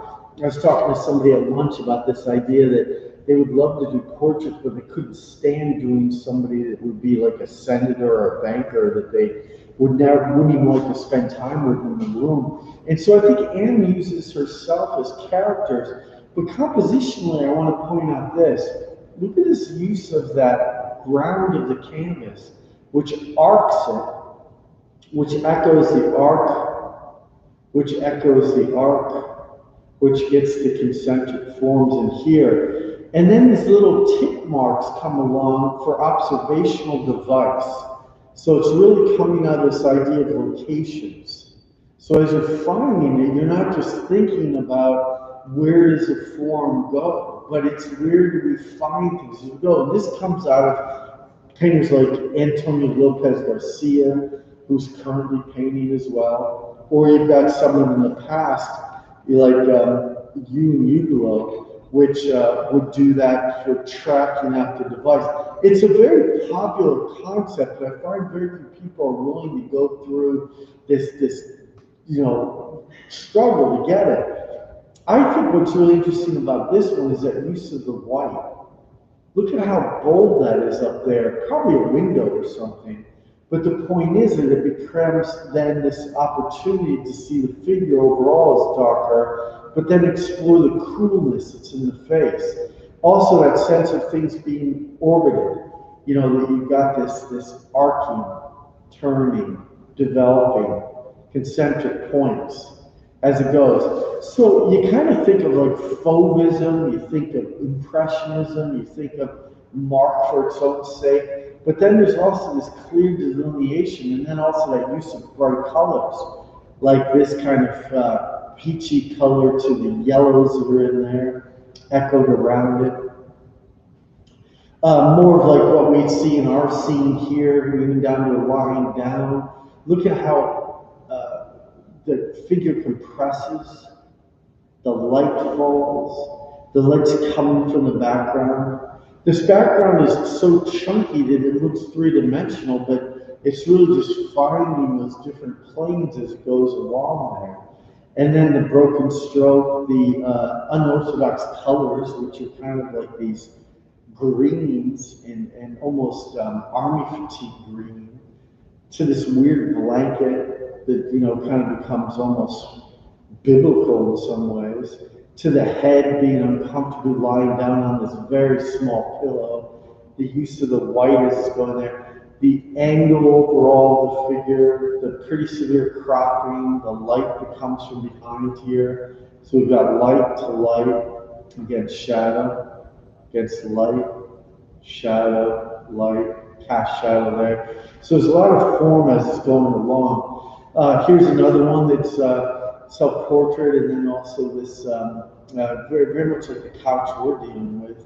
This awkward couch wasn't big enough, so the legs had to go up onto an adjacent table. I guess Anne only had a love seat and couldn't get a couch or something. I don't know. But this one is almost looks like it's been exploded with the amount of marks that are in here. This line that's coming through here, and then the gold up on top, that gray on the side. So there's really a lot of information moving your eye across here. So compositionally, you've got the figure from half to above, and you've got a lot of this, what we call foreground, down to even a plane change. So you've got the deep shadow, the big folds, the light that's falling out. A lot of things you're going to be dealing with today. You know, like building this kind of space up, building the form, delineating, judging, making distances, looking for little bits of arm in there, looking for that little space around it. Here's a close-up, because from images you just can't see. And you can see how it's really these decisions that are made in these little brush strokes that just weave it together so that it becomes that. But it's very close. You're going to get this down to the gray, to the broken stroke, to the whites that are in there. And so each thing becomes like a little decision as it goes along. Again, that asymmetry, the figure's now looking off to this side, that beautiful sense of light that's in a very gray, green, gray, pink, gray, blue in the back. And then that lovely chair, so it becomes like a space in there as it goes around, that 3/4 to 2/4, it becomes a, you know, nice development. You know, the portraiture that has that, you know, ambiguity of the space behind, much more realized here, much more decision, so that the form really, really reads down to even some of the bony structure. But then as it comes down here, it's still musculature of the pectoralis and clavicle, but it's still broken up. Nice little accented darks, all that. So I wanted to put this in because Lucian Freud, we all see him as somebody that's just so ubiquitous in saying that, well, of course, it's Lucian Freud. Lucian Freud is a noted master of the figure. But as recently as 20 years ago, he was having trouble getting shows outside of London. He was basically a London artist. And it wasn't until the Met decided to have a show of his work very late in his life did he break out of that. But this, you know, this kind of idea of having the reference of his inspiration of the Watteau in the back to a guy who commissioned this portrait but then also this chunky paint quality and the asymmetry of it, of the face, as in it's a little lopsided, and then it's lopsided down here, and then the beautiful delineation of here. It just comes out of that kind of world. I mean, there's a parallel universe here, but done in a different way as it goes. So this is a way of really taking something like the figure and bringing it into a broader, bigger concept. It doesn't have to be just about tracking something. And it's also being, as we're going to be discussing going forward now more and more, how do you finalize these things? How do we define these further? How do we break it into something or break it beyond just what's there? And I'll go back to this idea that when we recognize something, or we're told to definitively go somewhere with it, that's always much more comfortable. It's hard to go out on your own. It's hard to push these things a little bit further.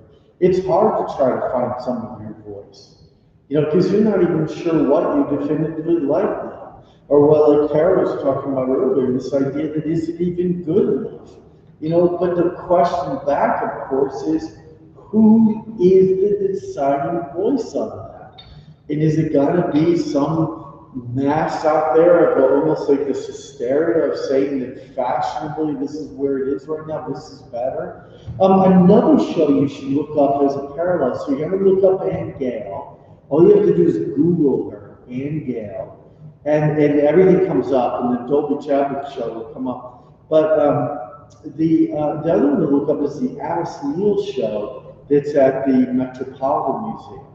And that is something that's also very exciting. And if by chance you feel safe and you can go up to New York City and go to that show, please do. It'll be up for several months throughout the summer, so maybe you'll feel better as the summer progresses. But that work is so exciting in person, and so bold. Yes, Tom. Yes, Tom. Yes. There's something wrong with your microphone, I'm pretty sure. It keeps cutting in and out. Oh, is it? Do you guys hear that too? You're hearing the in and out?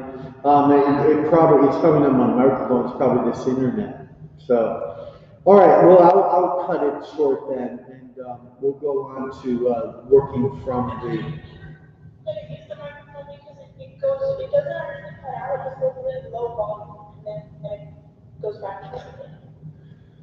I had trouble with the microphone before on this, so I'm wondering if, let me see what it says. It says it's using my microphone. Let's see if it's going. I'll put up the audio. All right, how does that sound? Is that better?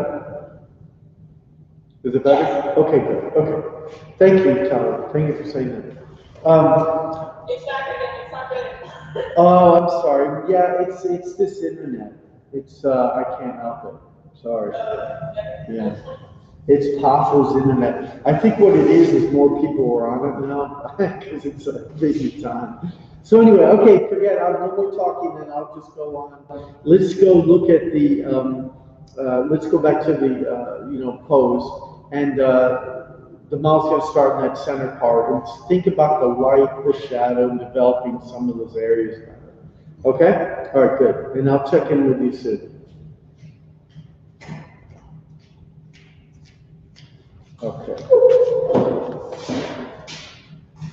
Yeah, no matter how much you do with this stuff, the internet's always going to thwart you.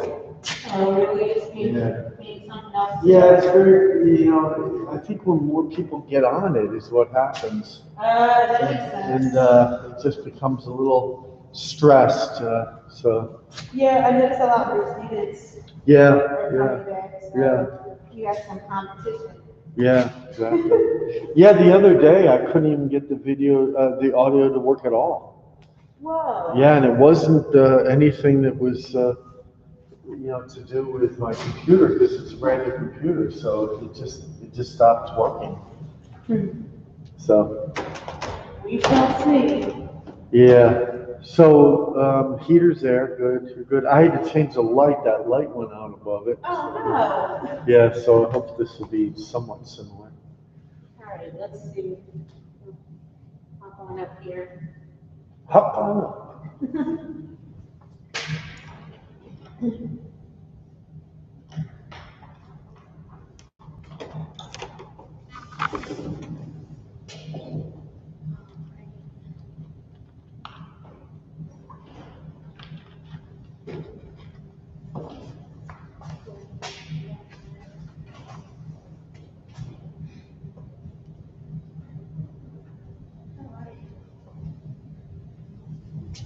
We'll have our little musical interlude when the time is up.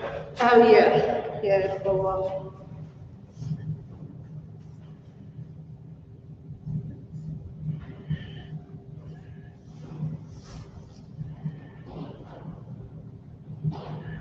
That light actually looks a little better. That's good.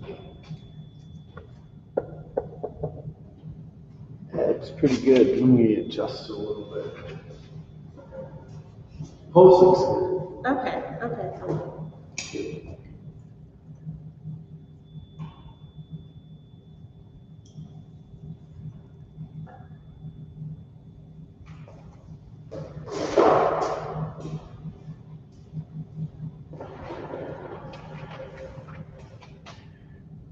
Okay, good. I changed the light a little bit because the light above isn't working, so I moved it to the side, and I actually like it a little better. So if you notice it's a little different, that's what happened.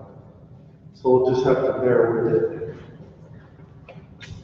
Okay, good. Yeah, I like it a little better. It's nice.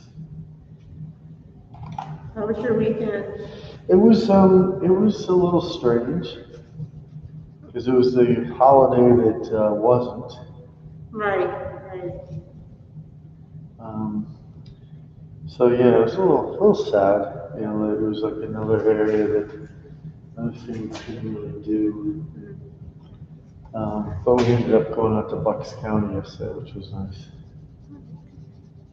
just to get away. Yeah. How about you? It was just really chill, you know. I went to my grandma's house, Oh, well. but I sat outside. Oh, did you? Yeah. Yeah. Her birthday was on Thursday, Oh my goodness. and she turned 89 years old. Wow. Yeah, but I thought she was much younger than that. Because she's so with it and on the go. She likes to be on the go, or she still likes to be on the go. So is it making her feel kind of old? Yeah, I think so. I think all of this corona protocol is making her feel older. Yeah. Because, she's not able to do what she wants to at the pace she would like to. No, of course not. Or to have a party. Yeah, or even just going to church on Easter. Yeah, Not yeah. happening, I think definitely affects her. So I chilled out this past weekend because I kind of figured that a lot of people are going to be out, Yeah. and I just want to avoid that kind of action right now. Yep, I agree. And I keep waiting for them to call me up and tell me I can come in and get my vaccine. Yeah, I know you haven't called yet, huh? No, I'm probably going to be bumped to like the very last, Yeah, that's too bad. But try to just be patient. Everybody seems to think there's some way of getting their space in there, but apparently there really isn't much of one. Yeah. Well, there's a lot of folks that are, being vaccinated, and I noticed that some of the places, like in some states, Walgreens does the vaccinations. Yep. But when I looked up here, they didn't have a list or anything. No. Yeah, it's 7. What is it called? CVS. CVS. CVS is doing it, and so is Rite Aid Okay. in Pennsylvania. Then I'll look there as well because. Yeah, look there. What you might find is there might be a institution or church or something nearby you that ends up running a vaccination area. Yeah. Yeah, because they kind of closed the door on this thing over at the convention center. Oh, what? Yeah, they're still doing it, but they're now going to just vaccinate the second dose for everybody that was vaccinated, not anymore firsts. Okay, that's interesting because my grandma was supposed to go there this week for the first one. Okay, But she said she's on the total opposite side of the folks that are getting their second one. yeah. Now, Well, I'm I also hope that wondering, maybe they decide to do both then, because that might be the newest information. I'm also wondering if they're doing certain age group Yeah. on one side. That could be. So they just basically told everybody they shut down side one That could be. completely. Yeah. Yeah, I just want to get the first one out the way. Yeah, friends of ours that are in their 80s just got their second dose on Saturday. Oh, whoa, okay. So, yeah, Pennsylvania is really behind. Really, really, really behind. Which is evidenced by your grandmother just getting it. Yeah. So, yeah, I think everybody's a little frustrated, but I think you're right. You gotta be patient. That's all you can do, you know. Yep. Yeah, it's not like if you're upset, it's gonna happen any faster. No.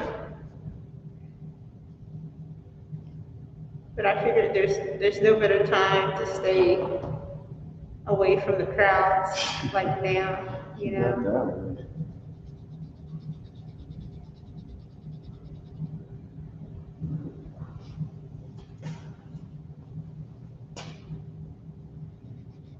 Especially since like I noticed a lot of the places and spaces that are restaurants, if they can't have folks come in, they've all built their own like outdoor seating Yeah, where it's it's like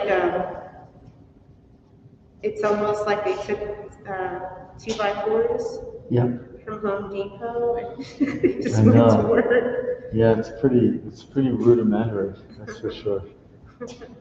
I haven't encountered one of those in person. I've just walked by them. I haven't sat out there yet. I've been hearing about trucks running into them lately. Yeah, people are Like getting delivery frustrated on the trucks. road because they're blocking all of the roads Right. to have them in there. It also takes up a good amount of parking. Almost all of it. To be able to have that space. Yeah, I guess. Well, they keep saying to everybody if they didn't have it, they wouldn't be able to be open. So, Right. yeah, I don't know. It's dragging on, that's for sure. And then I was watching the news this morning. Uh-oh, there's a And mistake. I know they're talking about how in California there's going to be one of the large sports venues to open up, Oh, no. and how many people they're talking about having in there.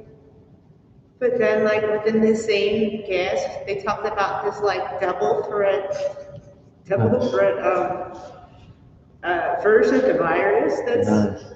reared its ugly head in California. So yeah, who knows what's gonna happen? Every week there seems to be something else that's wild, you know? One of the biggest outbreaks right now is in Michigan. Oh my, really? Yeah, which is so weird. Huh. Well, Yeah, I think everybody's a little worried because they don't want to have another outbreak right before everybody gets vaccinated. right. And I noticed some states are very about the vaccinations and getting them out there, Yeah, while other states are, like you said, they sort of drag their feet. yeah, yeah. Yeah, I think we're not in the best state, unfortunately, Yeah. for this thing. It just didn't happen very well here. It certainly wasn't equitable, so.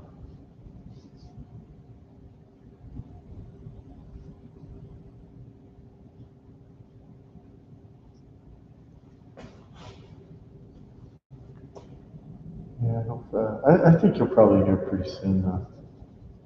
Because they're saying by end of April, they're gonna really open it up. Cool. I'm glad to hear that because Yeah, you should probably sick of waiting. yeah, I'm sick of waiting, and then I'm sick of like worrying. Yeah, it's not fair.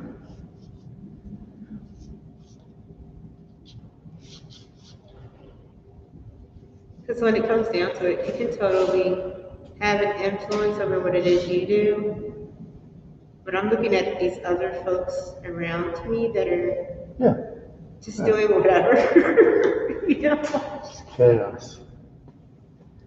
They're one step ahead of the raccoon. But she's terrible.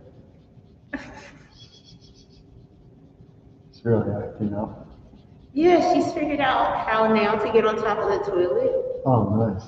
So my friend has a whole bunch of potted plants up on the ledge in the window of the bathroom. And Just go right for him, huh? yeah, she yanks them down now. So all you can hear at 2 o'clock in the morning are pots hitting the floor, Nice. terracotta pots breaking.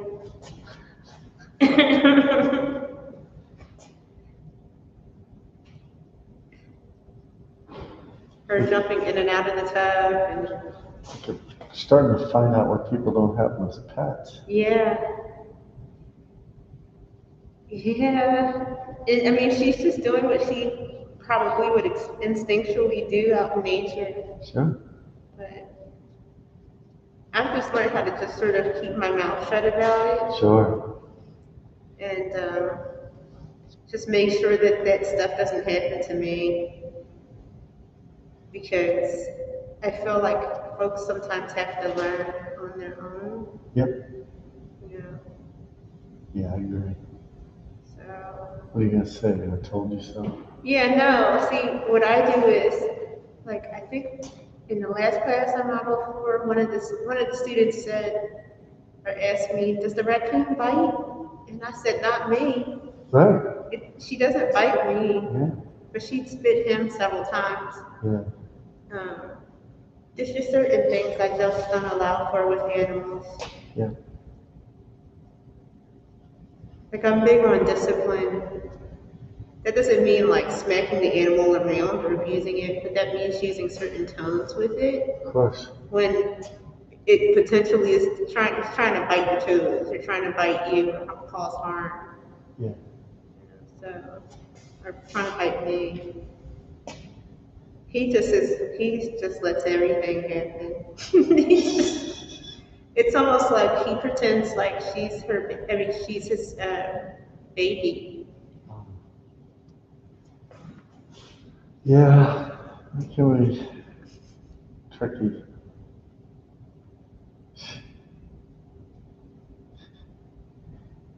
What's its name? Misty. Misty.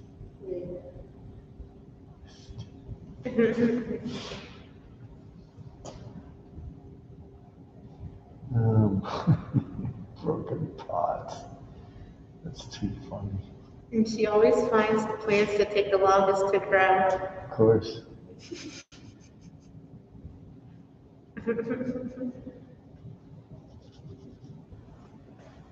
Probably just trying to look for food.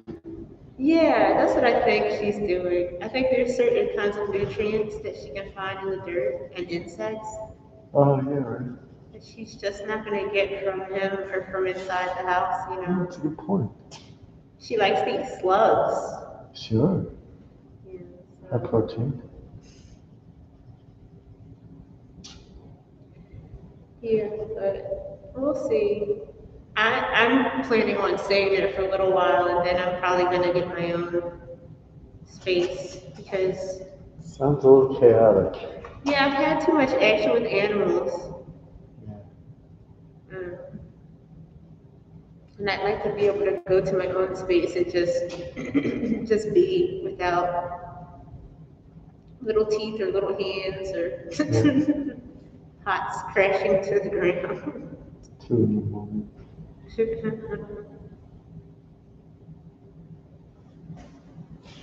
Yeah, I agree with you. I think I'd be happy with like a fish. Fish are nice. Yeah, they are. Mammals are difficult. Yeah, plus fish, there's this advantage you have when you have fish of having them in a tank. Sure. You know, you don't have to worry about them crawling out of the tank and climbing onto your countertop. It's like-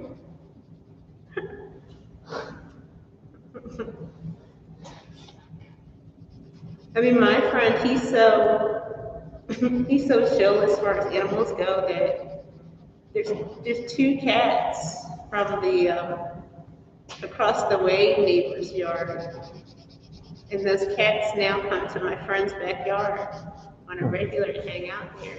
Sure. But he'll keep the back door open, and so one of the cats decides she wants to come into the house and just chill out there. Sure. Why not?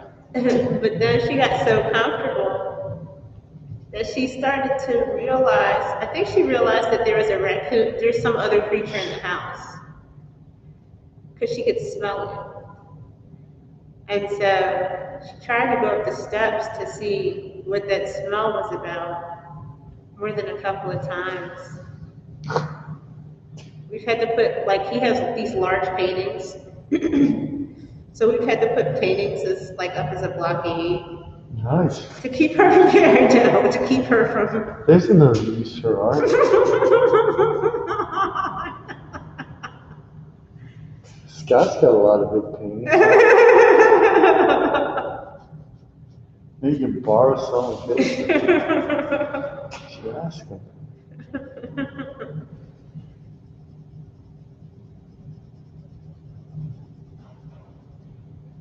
The cat, she like sniffs where the raccoon was, and then she course. strips it. She trips out. It's really weird.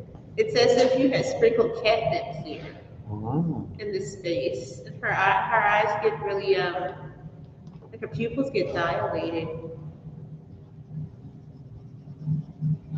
That's weird. It is very strange.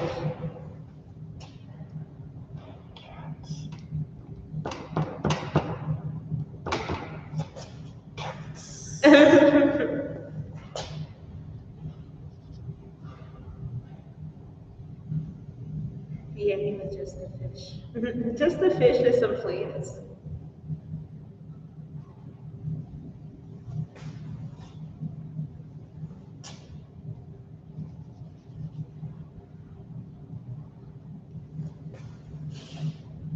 No skunks, no raccoons, no squirrels.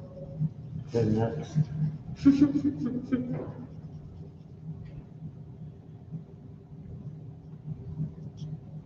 Squirrels. Yeah, I'm good on the squirrels. I like them when I come in contact with them outside. Just don't want them in your house. No.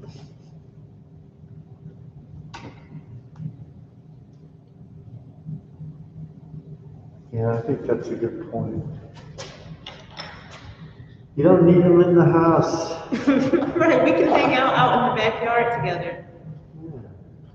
That's It's almost like I've never seen, you ever see sometimes there's older folks that'll go to the park and feed the birds. Yeah.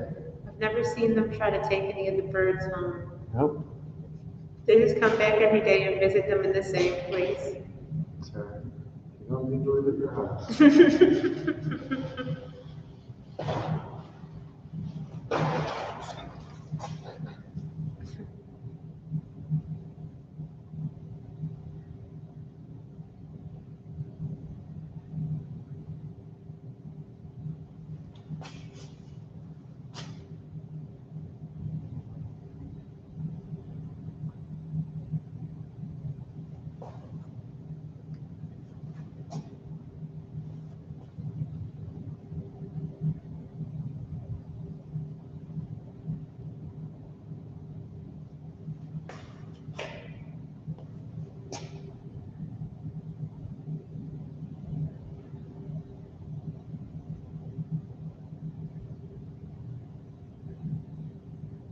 Do you know that Bassett's had their National Ice Cream Day? How do you do that? Or do they have one? They usually have it every year, but they give away, they used to give away ice cream. Yeah, I'm not so sure if they're gonna do something like that this year. Yeah, because of Because you can't COVID. have the lines. That's right. That's true. I remember students being excited by that. Also, there was that donut shop that opened in West Philly. And they gave away donuts for a while. Ooh, That was a few years ago. that's really cool. But I forgot about that ice cream thing.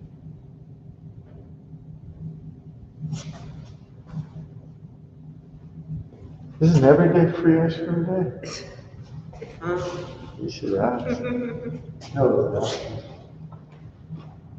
Wouldn't say free ice cream day. Because there's a Bassett's up there in town. Yeah, that's what I'm saying. Yeah, that one.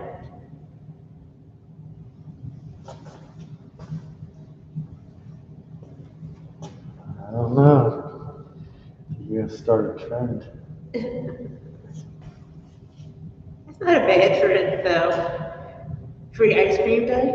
I think everything should be started. Plus, their ice cream, I feel like their ice cream company has been around for quite a while.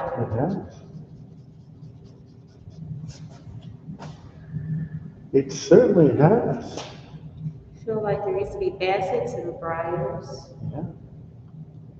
I mean, all kinds of funky flavors. Haagen-Dazs.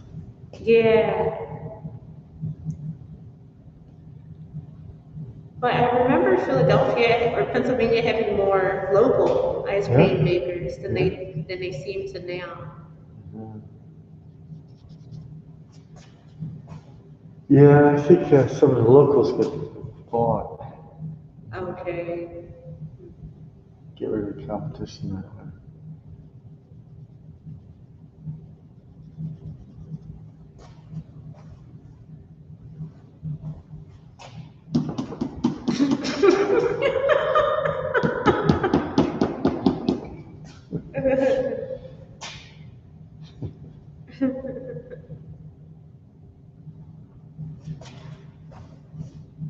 Do you ever remember having ice cream floats? Sure. Sure, that was exciting. All these things this summer, right? Yeah. I like banana splits. That's Oh, all. whoa, yeah. I don't like those. You didn't really like those? No, the banana overpowers.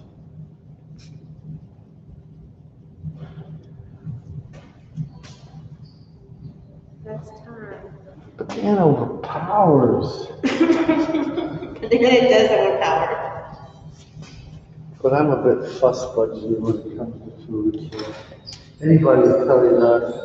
I'm always going to changing the ingredients and things. And that's just fine. That's how a banana split should be.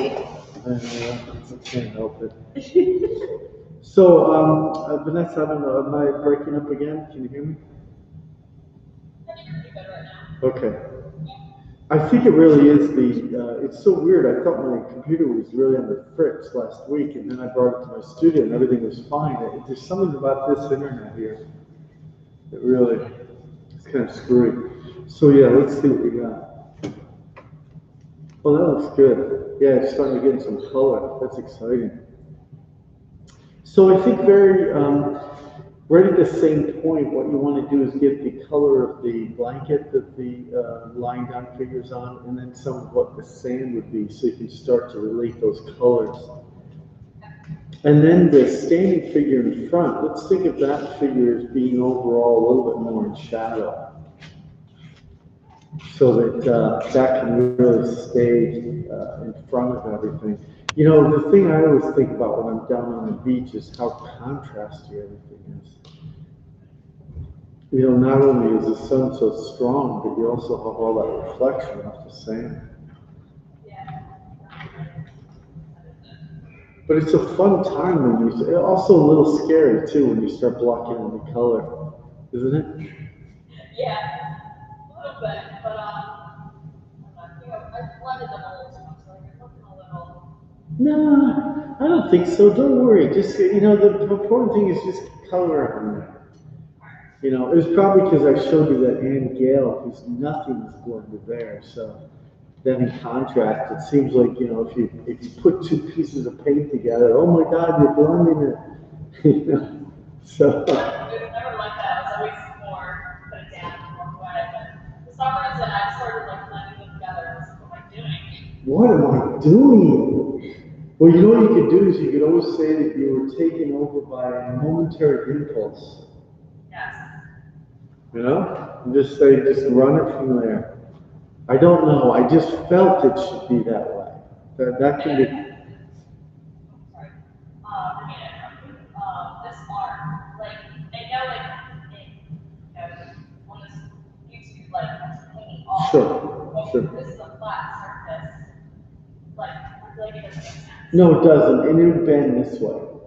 Just bend it. That's right. That's Okay, right. that's what I thought. You know what's kind of fun to think about when you think about the limbs is that there's a lot of bending, but the bending are at the joints, not at the body arm. Yeah. So that's something to think about, that these kind of go in big, similar and simple shapes. So it's not as broken up as you think it is. Yeah.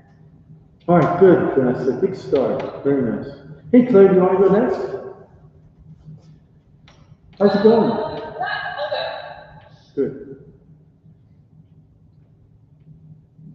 Yeah, that was good, Claire. You know what's really starting to happen is that you've got this totality to it now.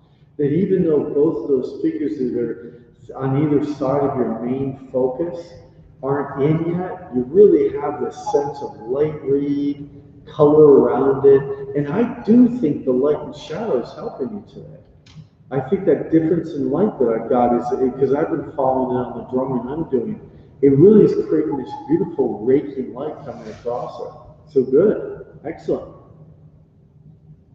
And so the figure that's going in now should be more in shadow than it was last week, except for a little bit of light hitting the shoulder because the light's raking across it. So be sure to look for that when you're going in there. And then you also want to think about with something as light as like the yellow cloth and the blue behind, those colors are going to reflect into the colors of the body. So go ahead and let that happen. And then the complement colors of those, as in purple and orange, are going to show up too, because you'll visually see that. You know, and so play that up. Got a nice red band today. Look at that. Sometimes the colors are very offensive. This is a good red. Isn't that a nice red? I like it. I'm sorry, I noticed it. Look at the red with the exit sign.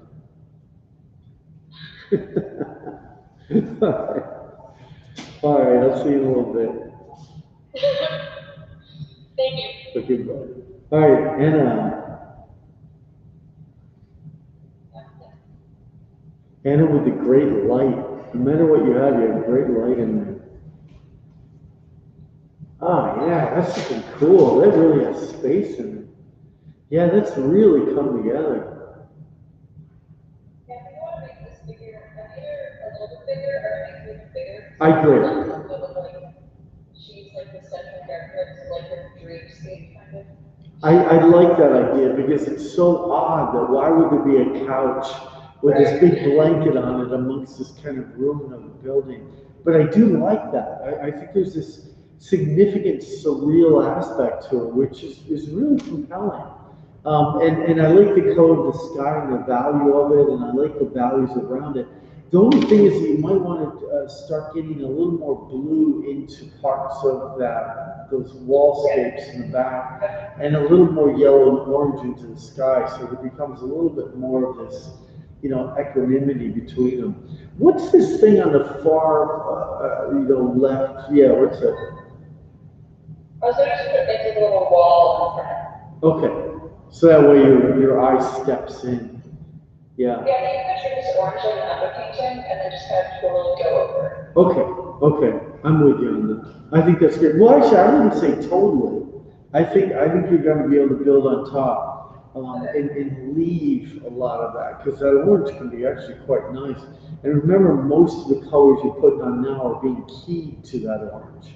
Yeah. So it's not like you really have to totally get rid of it, but it's definitely start to play with it.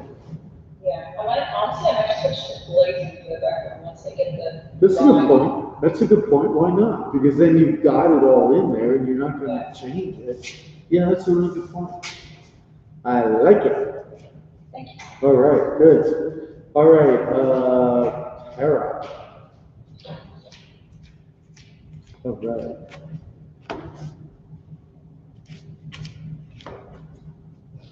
Yeah, Tara, I think the strongest part of this is the dynamic figures and the very bold shadowing you've got within the draperies and stuff. So I would say that, you know, you really don't have to change anything significantly. You just have to keep mindful of how each thing relates to one another. So when you put a light on the leg of the figure that's in the red shirt, what does that mean to the light that's on the shoulder of the lying down figure? And then what in turn does that mean to the light that's in the background? And when you look at the light the way we have it in the scene, you really do have this sense of the light hitting these subjects more and these other areas less. Sometimes when you get that light on that drapery in the far back, you make it a little less so, you know, as it goes. But I think it looks good. I think it's really good. And I like that dynamic quality you've got in there. It's very rich. So that's the kind of thing we want. And you can always go back and define things by outlining a little bit more too, which is, you know, always know that you can do that. Okay? So keep going. Looks good. All right, Kyle, where are you? Are you out on location or where are you? I'm at home, but I'm working on something, just not out there. Okay.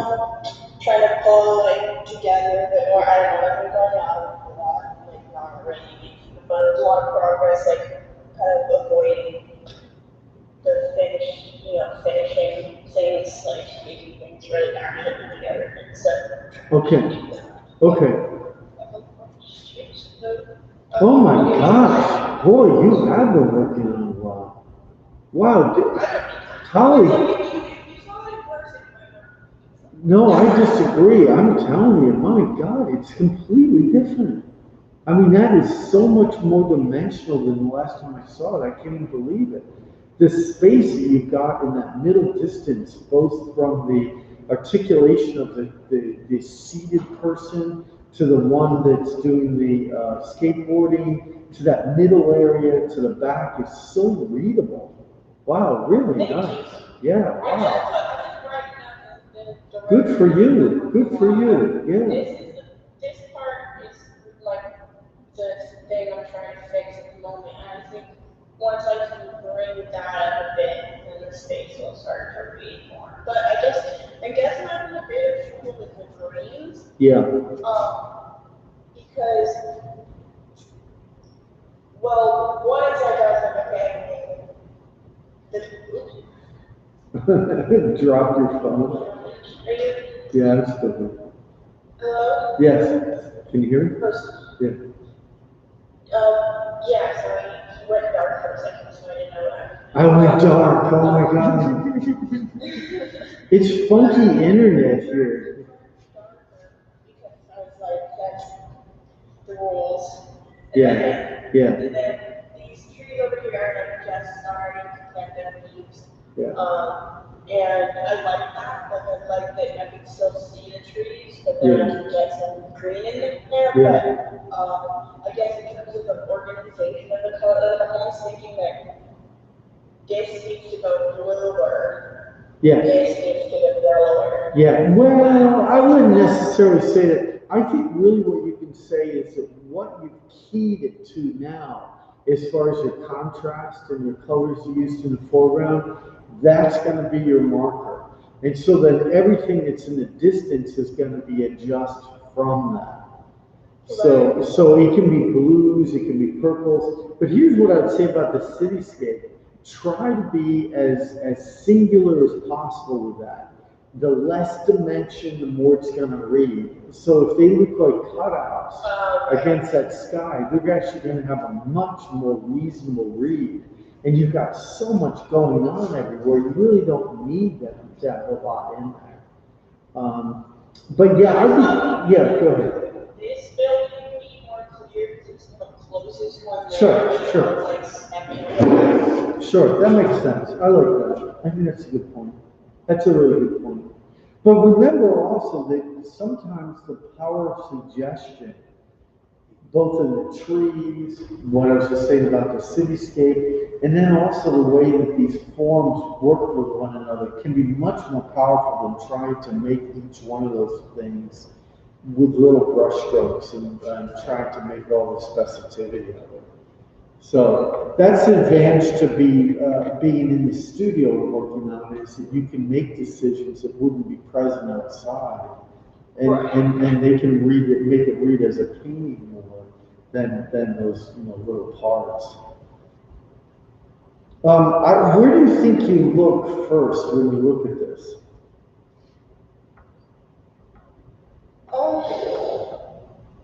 Like a sheer probably. Yeah, I would agree. I would agree. I'm toggling between there and the person on the bench. Yeah. So I think that's The other okay. thing that I did, the last time I was out, really like quickly off my clothes, I put, there's always this one goose. So I put Oh, one nice. goose, but I realized that I put it in a really congested spot. That's okay. It's You okay. don't think that there's somewhere, I'm just trying to think like if maybe like, No, because I think that's another thing about observation, is that goose should tell you where it should be painted. If you put it in some place, it's going to look very stilted. An example would be if you look at paintings that would have multiple figures in them. Often they look so stilted because each figure is posed, and you need to think about the connectivity of things.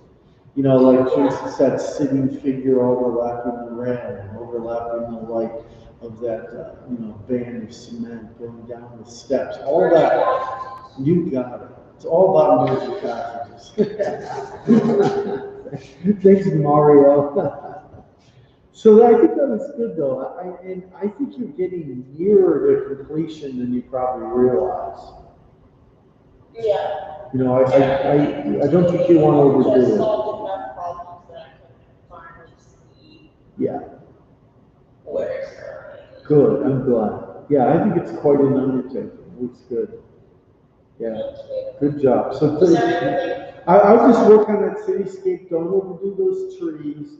And then the last thing I would do, it's not because of congestion, it just is a little confusing. When you're at the big goose, and then you go to I think it's a mailbox or something. What is that? Oh, it's a trash can. Or a trash can. There's that weird vertical band there that, unless I saw it in context with the steps, I wouldn't have any idea what it was.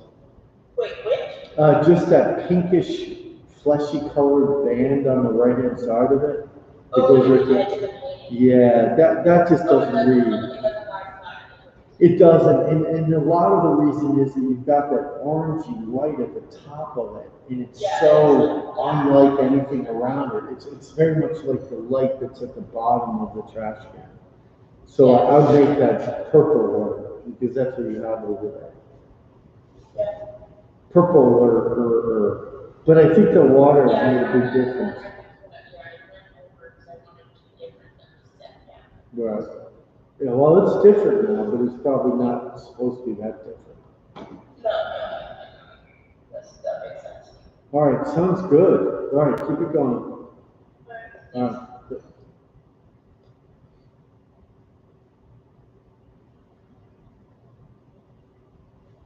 All right. Yeah, Jimmy's giving out COVID vaccines for the staff, faculty and staff. But I don't think there's many on the 16th. I don't think there's that many that are still needed. No, probably not. If they're doing it in partnership with Reagan. Please note that students, volunteers, or fellows are not eligible. Right. It's the Johnson & Johnson, it's a one shot. Huh, So I'm actually kind of glad. I want the two shot. okay. Because if you're gonna get it, you might as well have a higher immunity. Yeah, But frankly, you know, if they're offering anything, I think it's okay. Doesn't matter. right. Yeah, I don't count as faculty or staff. I'm separate, No, I know. It's independent tough. contractor. It's It's okay. Hey man, sometimes we're treated like independent contractors even though we're supposed to be the center of the institution. Yeah. I'm glad though they made it possible for you all to get vaccinated. Yeah. That's great. Yeah, it is. But I think it's also on their side, smart business wise, because it makes it so that they can feel safe running the institution and not have to worry. Right. You'll get it soon.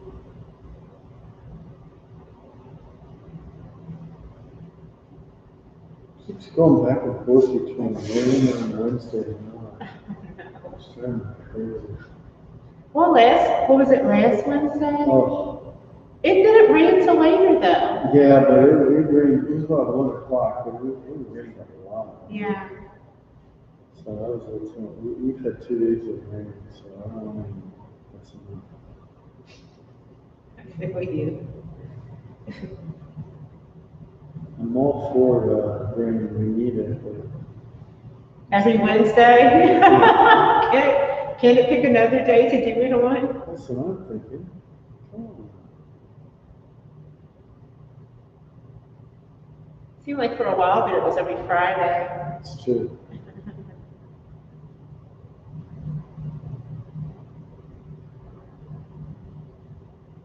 Really true.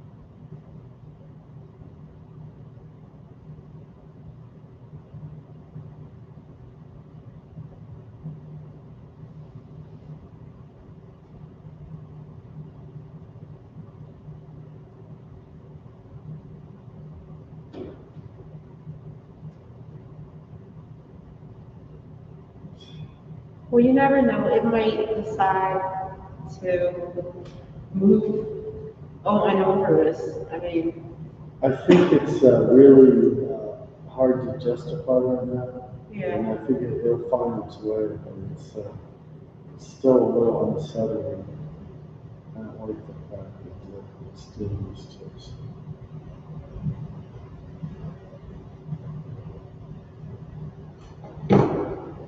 But it's saying right now it's like 40%. So that's not, No, not at all. it's, you know. Come on. But it's also like, you know, why is it bothering us?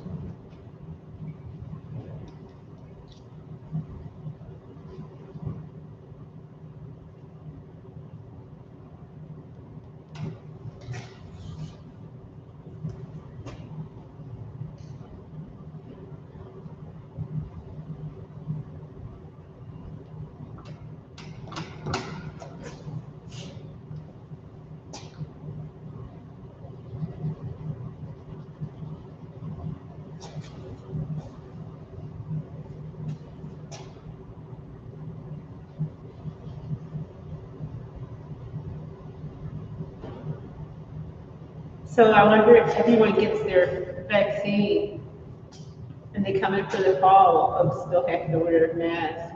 They're saying yes, Okay. but that's current information, so maybe by then they'll say, no, it's fine.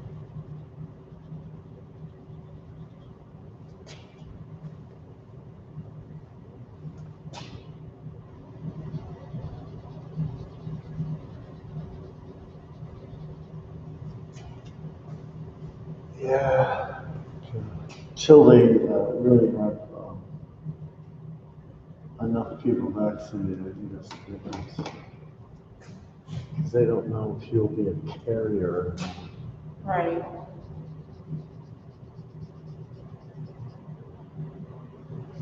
It's bad, and I'm sure ideally it would be great if everybody would get vaccinated. But I'm sure there's a group of people, or some people that are just going to refuse It to seems get like it. vaccinated. It seems.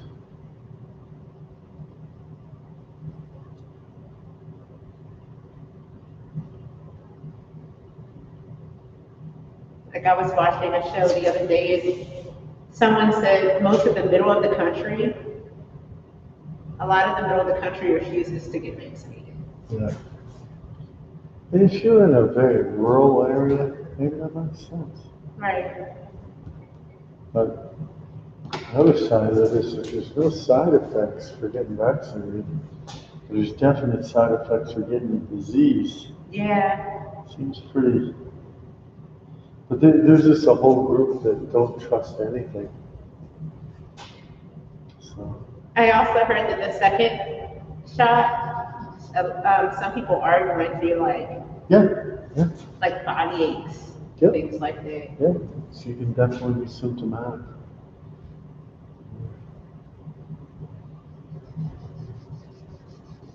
But it doesn't take you out.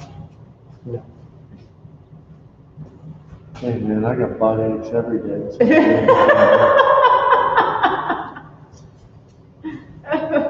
everybody's saying, oh, I got a headache. When do I not have a headache?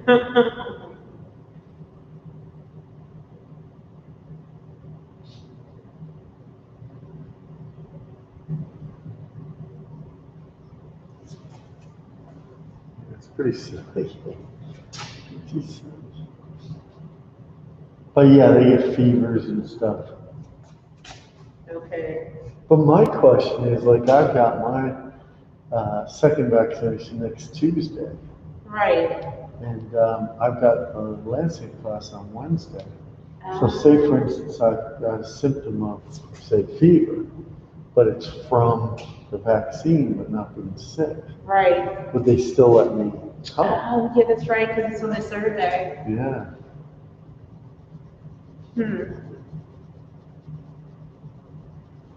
Well, you also, I guess, have to play it sort of by ear. Yeah, See but how- I guess I will, but I'll also, I'll have the vaccination card. Right. So I could just show them I've been vaccinated, that's why I don't feel right. But I don't know. It'd be interesting. They probably haven't had to deal with that yet. I mean, especially since they're making sure that all staff gets vaccinated. We Right. get to know what the protocol is around that. Yeah, really.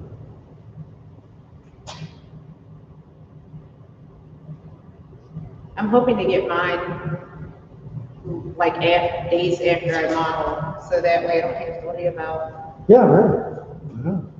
the aches and the side. Maybe there's some other side effects. Well, maybe you'll get the J&J. There's not as many side effects to that. Okay. And it's just one day. One shot.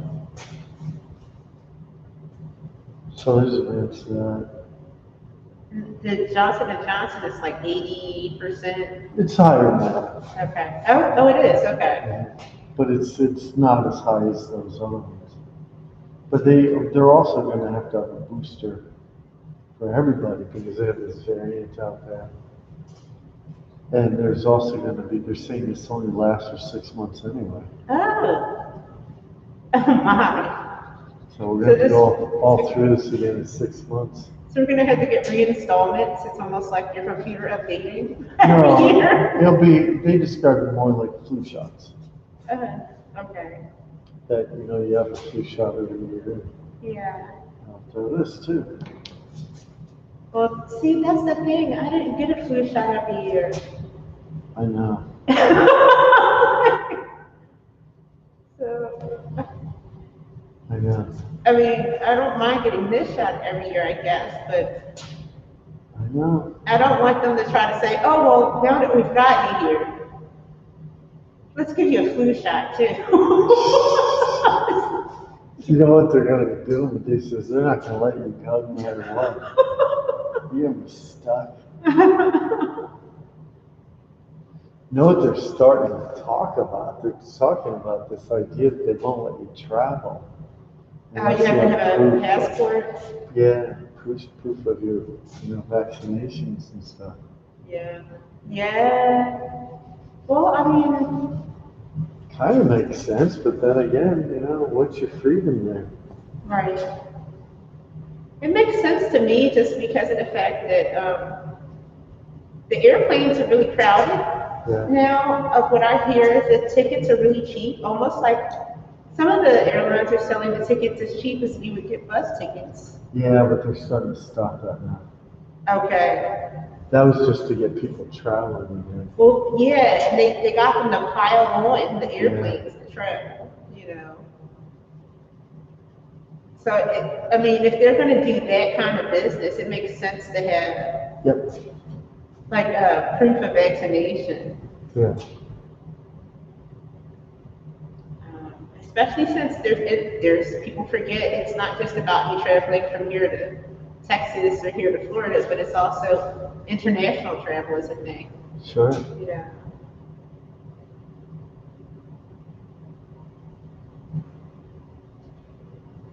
And then your stewards and stewardesses, your flight attendants get exposed. Yep. Wherever they have to like go and travel to and pick people up from. So I know some people feel like their freedom is being compromised, but Well, it's like you modeling, right? If you want to come in and model, if you know somebody's potentially carrying. right, no. Yeah. So if you had the option of making sure that everybody you come in and model for is vaccinated, you would say yes. Right, exactly. So I think that's what we're going to have to do. We're just going to have to say, okay, well, let's relate it to you then. What would that be? How would you feel in that situation? It's one of those things.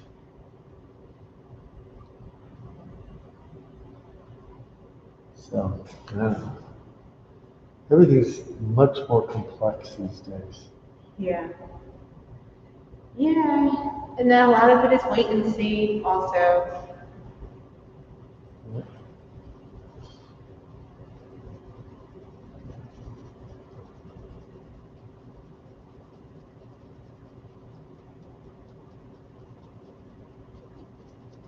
I saw that there were concerts that were doing, they had concerts that I guess scientists were studying to see how easy it was for people to transmit COVID to one another.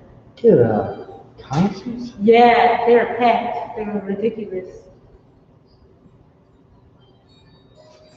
They got the people to volunteer on the basis that it was going to be, well, I'm sure some people volunteered because it was a concert, and they hadn't gotten remote on it in a long time, but also because they were doing a good cause for the thing, to see how easy it would be to spread COVID in that kind of venue. I said, not me, not I. I thought they were pretty sure that was easy to, that seems like those are decided. Yeah, you didn't have to twist anybody's arm for that one.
Okay.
All right, standing pose then.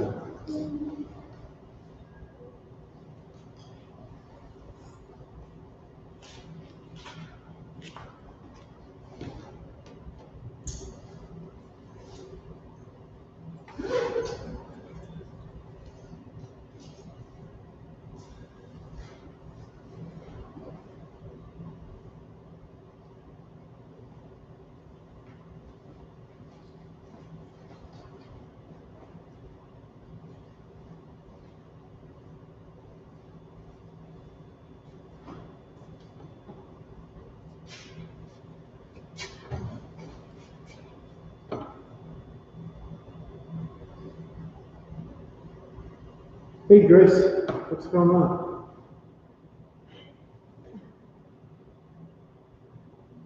Hey Doug, how's it going? Good, how are you doing? What are you working on? You still working on a Stella? Yeah, so I'm working on that, and also, I have this idea, and I was kind of like talking through a little bit here. Okay. Okay, so I want to, so you know, I want to get the outside. Yes. And it was like, well, and then you also said, you don't need a class for that grade, so you can go wherever you want. The outside's always available, that's right. Nice thing about that, yeah. I've been in Rocky River a lot recently, and I want to do a pizza down there. Yes. But that would be such a pain to come to all my campus, like a couple miles, or like every time we're running. So I went down there, and there was some people, I forget the exact building, near the river, but it was like one where weddings and stuff used to be held. Yeah. But it's like closed now, it's open, and I was like wondering if I could just like store like my canvas like somewhere like around their building. And one of the guys who like was working there, I don't think exactly where campus is closed, but he's the one who's like said it's closed. I'm like thinking if I needed to put up a little sign or something, like take it, or like do it away. How much, like what building are you talking about? Are you talking about the building that's at the boathouses where the bathrooms are? Are you talking about the building that is over right next to the river that's part of that whole complex that You know, it's more of the 19th century looking building with the, you know, overpass and gazebo and things like that. I think that's what I'm talking about. There's a fountain sculpture, like, Yeah. stuff like, and it has a door to the water. Yeah, see, that's State Park building, and I think either you stow it there and hope for the best and not leave a sign, or just it might be too worrisome. Because I agree, probably nothing would happen, but boy, I don't know. It's not a guarantee. Yeah, no, it's really not. Definitely not, but I do understand your problem. That is definitely one of the biggest challenges is transporting paintings around. You know what they used to do? You might see photographs of it, particularly these photographs of Cezanne doing this, is they would literally roll their canvas up, even if it was a little bit wet, and then they would stretch it loosely on site. And that was why. Staple it every time. Yeah, or they didn't have staples then, but you know, clamps or maybe tacks or something. But you know, people had a different sense of time and materials then too. You know, it's kind of funny. Like, you know, he would walk for miles to go to a location without even thinking of it. And today, everybody would just question it. You know, I'm not saying your question, I'm just saying everybody questions it. You know, wow.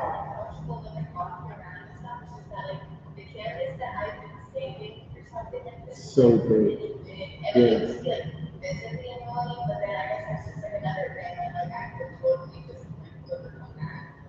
You could, but you might want to try rolling it.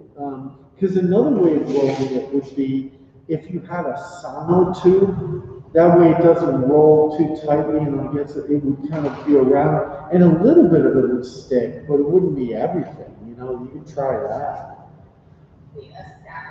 It's called a sonotube, and it's a piece of cardboard that gets wrapped up, and they use them for when they're pouring footings and for buildings and stuff in construction.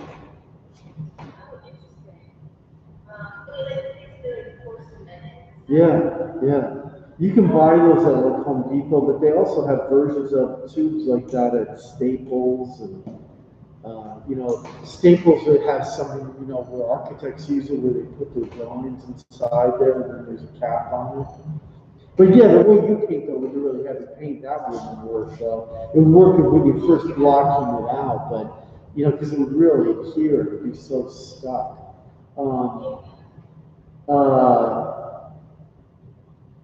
Yeah, I wonder, geez, Has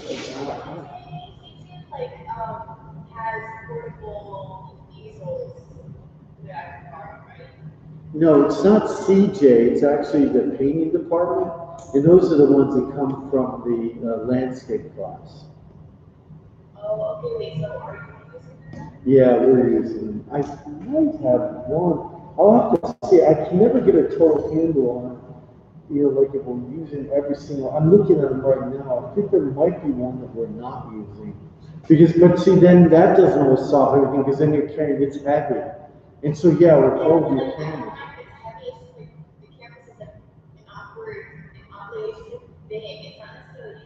How big is it? Like 40 by 50. 40 is too big to fit on the bar. The highest that can fit on that bar is 32. Okay, so then how would I actually like work on it? Would I just prop it against a tree or something? Yeah, you prop it against a tree, or if you get those easels that are telescoped, they extend. That will extend larger than 50 people. Yeah, but it'd be maybe a little stronger than and if you don't have a tree right there or a post or something, you could do that. But you know, you have to devise all kinds of contraptions. You can put a brace against the back of it. You can weight it down.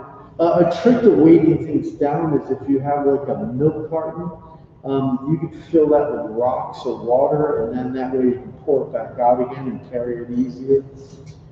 Oh, there's a gravel around there. Yeah, And then you just like tie a rope. Yeah. And then like yeah. put it, like connect the rope. Yeah, you connect the rope. I use bungee cords usually, and then just hang it from the top and then down. And that way it'll keep it from a gust of wind picking it up and blowing it away. But that's also a reason why, like if you have a bungee cord on the top of the canvas, kind of like clamps and hold it down, you can take it down. Sometimes I use things like you use in camping, you know, with wires and then you know With the tent sticks. tent stakes. Thanks, yeah. And those have little catches on them. Well, I asked for my recommendations. So, Do you have a bike? yeah, but it's like, I would have to get it repaired because like when I try to like work it on anything that's plastic completely flat, like the chain. Nice. Yeah, it looks like you might need to, because that's another way people do it is even if you're not going to ride your bike, you could at least get baskets and put your easel in there, and then you could even hang your painting from the one side and kind of use that because you know it'd be like a carryover. Interesting. That might be your best bet because then you're not. You don't have a whole bunch of different things. It's all on one that you're kind of bringing along. You know, do you know the artist Stanley Spencer? Yeah. Yeah, Stanley's the best. Have you read those letters, those crazy letters he wrote? Oh my God, you gotta read the letters of Stanley Spencer. So he's a prodigious writer, and they're really something else. But he used to use an old baby carriage. In England, they call them prams. And they have these springs on them. And he would just put all his gear in there. And it made a lot of sense. You'd think it's really big wheels and all terrain. Oh, wait, like wheel? Yeah, he'd wheel. Yeah. Yeah, because again, you know, to have a car in the 40s, that was a rare thing. You know, it wasn't really up until the 70s that there were families that had multiple cars. It used to be like one car for the whole family. Now it's for every person, but you'll look in driveways and there'll be 5 cars in there, and it's all from one family. And so, yeah, you have another question? Yeah, it just you saying that reminded me of a suitcase, like the Yeah. wheels or something. Yeah, I've seen that too. I've seen it too. And you know what I've used before too is that they have. She has a cart. I was just going to say that Jill did have that, and she got it at Walmart. And it's one that it folds up, and when you open it up, it's like an interior cart with big wheels on it. That might work too, because then you could just pull the thing. Because you know your problem isn't walking; it's you have all this disparate gear. Yeah, it's just like actually like Right. holding it somehow. Right. That looks like that. You know, you could ferret out a lot of options that way. Yeah, thank you. Or find an old cram. Yeah. You could go online, needcram.com. But they do have a lot of, especially now that the warm weather's coming in, there's a lot of things that they sell people that bring their gear out on the beach, you know, or camping. There's a lot of things that, if you can stand it, I always just have to guard all my strength and go into a Walmart. If you can stand doing it, they really do have an obscene amount of stuff like that. True. It's also reminding me of like the carts people in New York use, like at the grocery store. Yep, those metal carts. Yeah. Yeah. They sell those at the grocery store. Mine does anyway. They have them in that section where they have, you know, hardware kind of items. They're usually up high. But that's right, those fold open, and then they've got a pretty deep chamber in there that you can use. And that might be fun too, because it's link chain and you can hang things to it.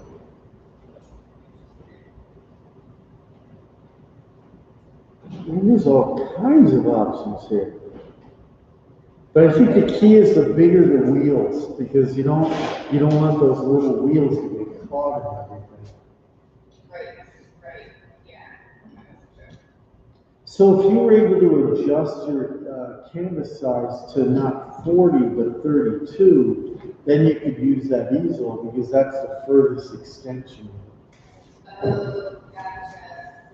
Okay, 32.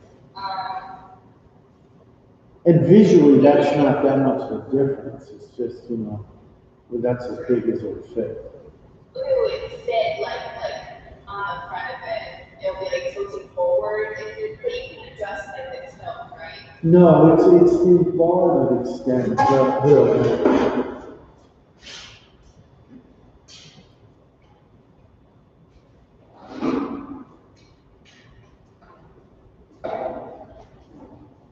So when it's hung, this thing extends. So this distance from the bottom of it to that is 32 inches. And so when the easel's set up, it's like this with this,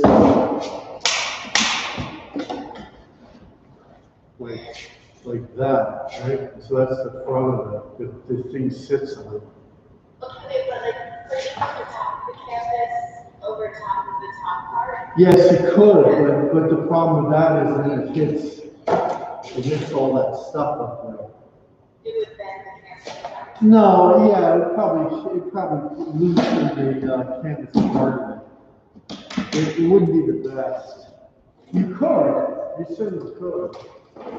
Is it like sturdy though? Like would it topple over? Like when it gets on the bigger side? Yeah, but it topples over anyway down by the river because it's so windy down there. Oh my God. Okay. I've had the easels completely lift up off the ground.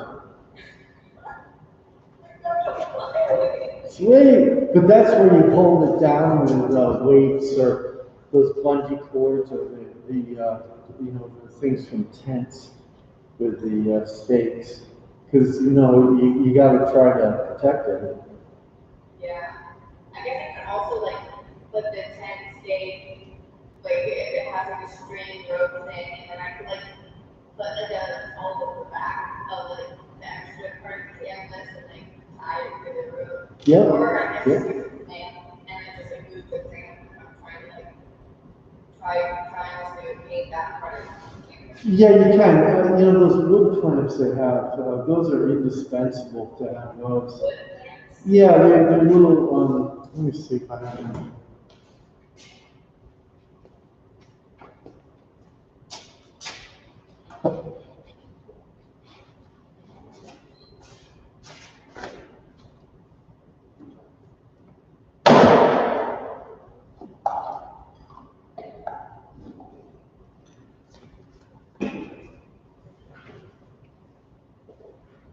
This is a small version of it. Oh, wait, I thought those were like plastic. Yeah, they are, but they're for wood. So the wood clamps. Yeah, so I use them for holding, the canvases on or anything, and if anything breaks, it's an immediate fix. They sell these in big bags, and you get for $10, you get all different sizes. This is a small size. So is there like a loop at the end, or would you put the rope through the clamp part and then Right through there. Yeah.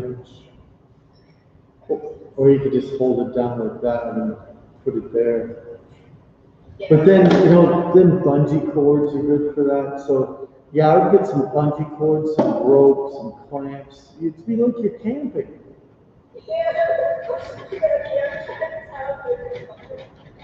And then they'll say, what happened to Grace? Oh, well, she's got all her equipment. She just got bogged down with equipment.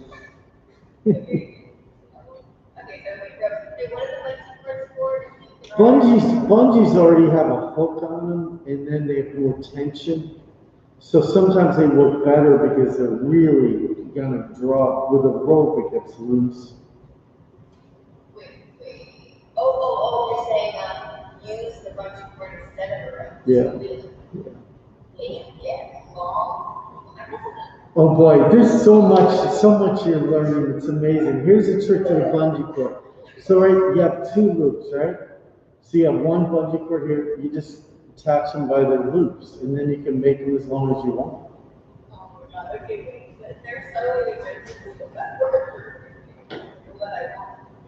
Okay, great. It's kind of amazing. It's really good. It's trial and error. So here's the other thing that we all do is we have little tents that we bring around with us. So you know those tents that you can put up. They usually have them at like open air markets. Like if you go to a fruit stand or something, and they have. Well, there's small ones too. There's single person ones, and they're red usually. It's hard to get them white. And those you can put over you, and that way if it's raining a little bit, or if it's too sunny and hot, you can be under that. So I have that for, when you're trying to be a little more protected. So yeah, there's all kinds of gear. You can spend all kinds of money and all kinds of time for the thing. And some people like those big tarps. So then you put the big tarps on and then you bungee cord those down. So like trees or something? Yep. Like what would hold it up? To bungees. And then you're on a tree branch or something, or you can always find something around it. Rex Downs was a big plastic thing. He would just use clamps like this and just get heavy duty plastic and just clamp it to all parts of it. It looked like so silly, but.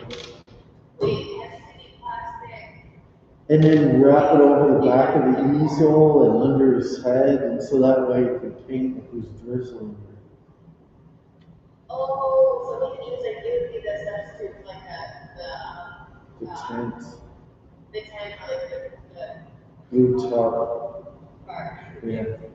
Okay. So here's the thing about tarps. There's the blue tarp you've seen, but they have green ones and they have brown ones too. Yeah, are they different thicknesses? Yep. And so, but there's also brown would be better because it doesn't reflect that blue on your green.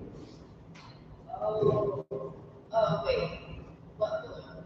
Well, it's a blue tarp. It's so bright blue that it reflects onto your surface and makes it kind of funny looking. Oh, that's a good point. Okay, so brown. Okay, yeah, I guess that would be pretty useful. Sounds like you need to take a trip down to South Philadelphia. They have the Walmart and they have the Home Depot right next to each other, right on Columbus Boulevard. And you can go between the two and get all your stuff you need, including one of those pole carts. One of Jill's pole carts.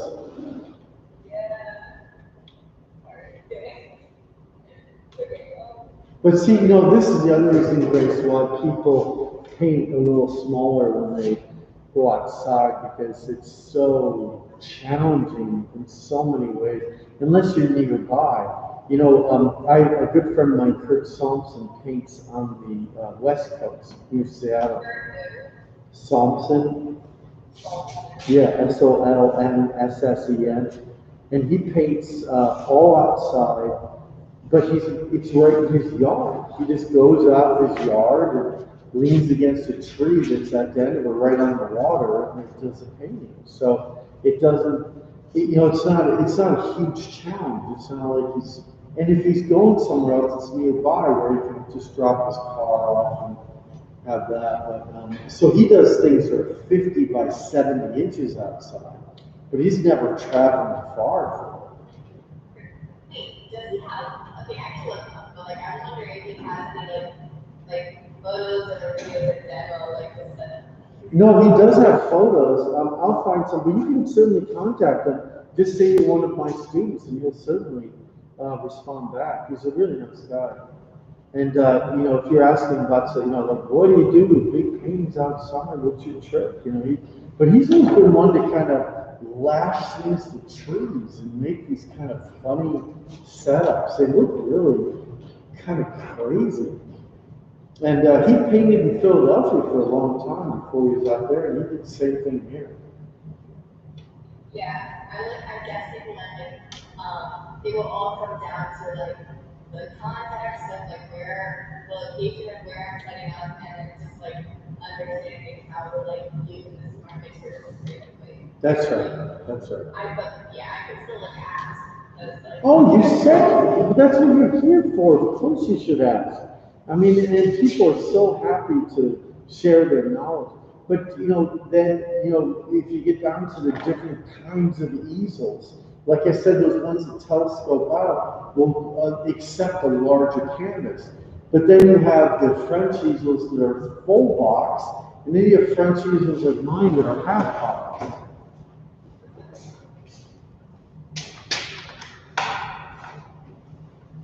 So like this is the half box. So you see how much narrower it is. And then it fits the same size. And this is the full box. So this one, I actually have loops on it. See the loop? yes. So I can put this on my back. You can carry it like that. Yeah, because it's small and they can just fit on there. And so this is the half box. And then there's things they call pochade boxes. And pochade boxes have, they have the lid becomes, but then it closes and keeps everything contained in there. And I've seen those. Like I tried, well, I like got one on like eBay or something, and there was like the design wasn't very good because like one part like is like kind of weak, but like you have to like break it to kind of like make it better. And I think they're totally to do that. I just like I haven't thought about it. well, it does depend. There's design differences on all of them. And there's some boxes that have different sizes, and you need a different box for each size.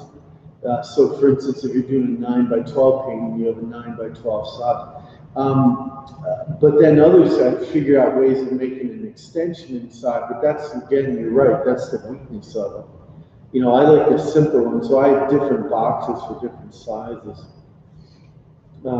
But generally you don't need to paint that large outside. The key would be to be able to transfer the information back into the studio so that you can, most paintings you see that are large in the museums were all done in the studio. They weren't done outside. No. So my friend Kurt does, that's what I'm telling you, because he's never been satisfied with what he could do in the studio. Or you could do like painters like, what's his name, Jeff Reed. He paints nothing that's larger than 12 inches because he just wants them done in one session outside. And so his whole body of work is that size. And actually, when Stuart Shills used to paint outside, his were all in this bracket.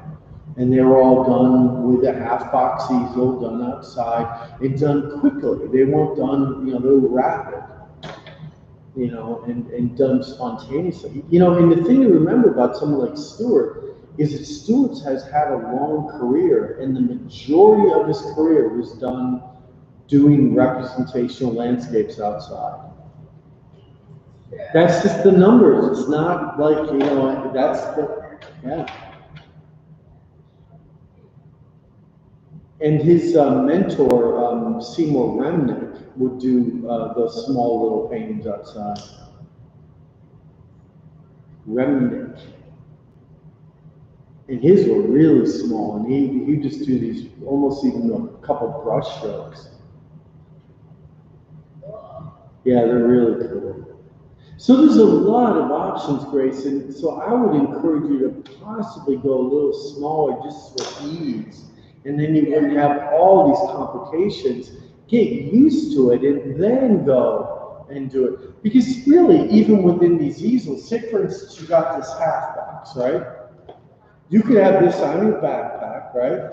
And then you could put a painting on that part of it, and you could put something that would be I don't know, let's say 30 by 18 or something. That'd be a nice size. That'd be big, but it wouldn't be huge, and it wouldn't be something insurmountable when you're traveling.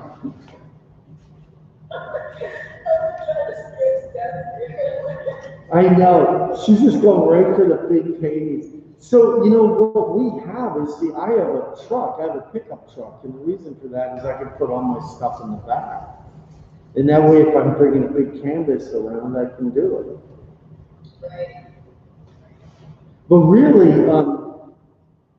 even painters like George Inness or Frederick Church or any of the painters that did large-scale paintings of the landscape, they were all done in the studio once they got larger than 12 or 15 inches. They were traveling not only a great distance, but they had to go by mule often into the location. In South America, they'd be traveling on backs of mules into the jungles, and they certainly couldn't be trudging a huge canvas around them. So yeah, the only ones I know that did differently than that were Cezanne and some of his contemporaries that did roll up, but it still wasn't 40 inches, but it would be larger. Yeah. And it was probably just because they weren't as thick, or they could have been just really loosely rolled, Yeah, but I know, but not always, especially when they started. Like, he could have started them. Oh, here's another one. Wait, I forgot about this guy. Wolf Kahn. Do you know Wolf Kahn? Yeah, Wolf Kahn, Kahn. He paints outside, but what he does is he starts them outside and then goes into the studio. And his paintings are done in Vermont, where he has a house. So he just goes out there, brings them all back to New York, and then paints them from memory in the studio.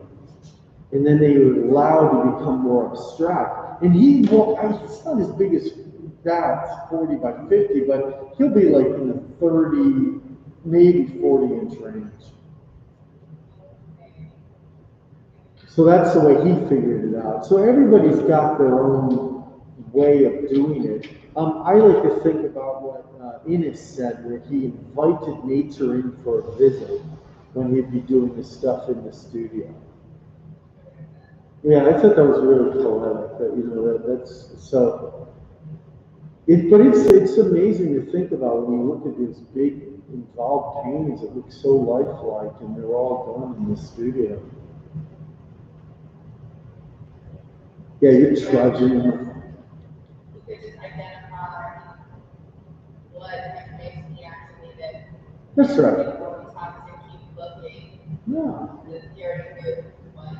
Just looking at it, look at it. He gained inspiration from it, but that study and those drawings and knowing the scenes as well as he did would allow that to come about. So yeah, give it a shot. So yeah, start at a little bit smaller. Just a little bit. Yeah. You do not, no. See that now we're dealing with something good here. Okay, cool. And you said all of your users are being used? No, I think I have one that isn't. I'm looking at it right now. It's one with the orange. This one. So you can borrow that one. If I need it back, I'll just tell you. Yeah. Yeah, right. Okay, so when do we next have to pick that up? I could leave it down at the desk downstairs. The desk that's at the HLB building. I mean, not HLB, the Hamilton. Okay, yeah.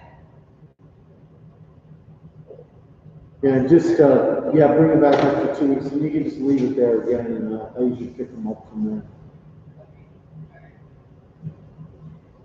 Yeah, CJ has the easels. That was a good one. I like that.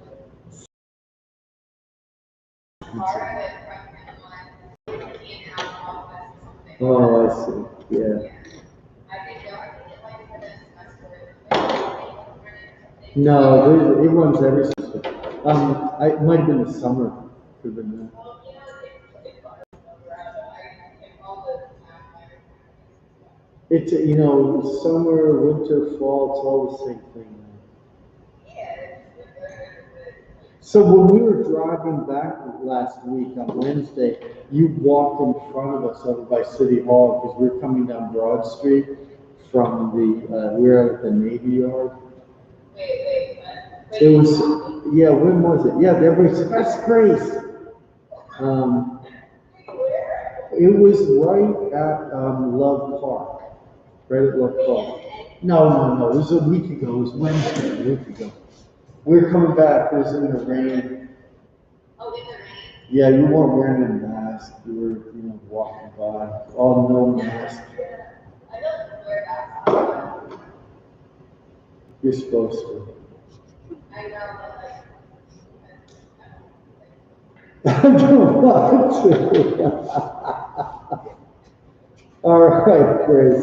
All right, so yeah, let me see what's going on with that, and try to think about using light and color to compose your painting, because that's been a big stress of what we've been talking about in class.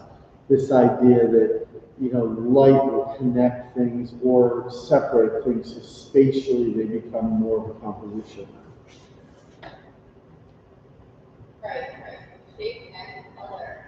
Yeah, and it's not in light. Yeah, it's not like it's anything new that you're not hearing elsewhere. It just means that if you're going to focus on it a little bit more, and you also, when you're outside, the light is fleeting, so you're going to have to make a marker for where that light hits a building or the ground or whatever.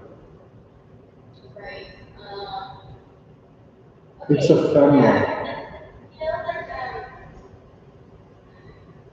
type of things, yeah, got into the artists and like look at people's like biographies or something like hey, like Stanley Lewis, like Right. I feel like so he doesn't make the same thing. Like I don't think he would wait for the right weather. But No, like, he wouldn't. No. he would always paint, but then like he wasn't necessarily trying to like create this one weather on this one particular day. Like his painting seemed to like become this form to me. Well, Stanley comes out of the motive group, actually more the transcendentalists, and they're thinking more about a feeling that they're projecting. And with Stanley, it's all about struggle. So, it's a struggle to find a tree, a struggle to find the ground, struggle to find branches.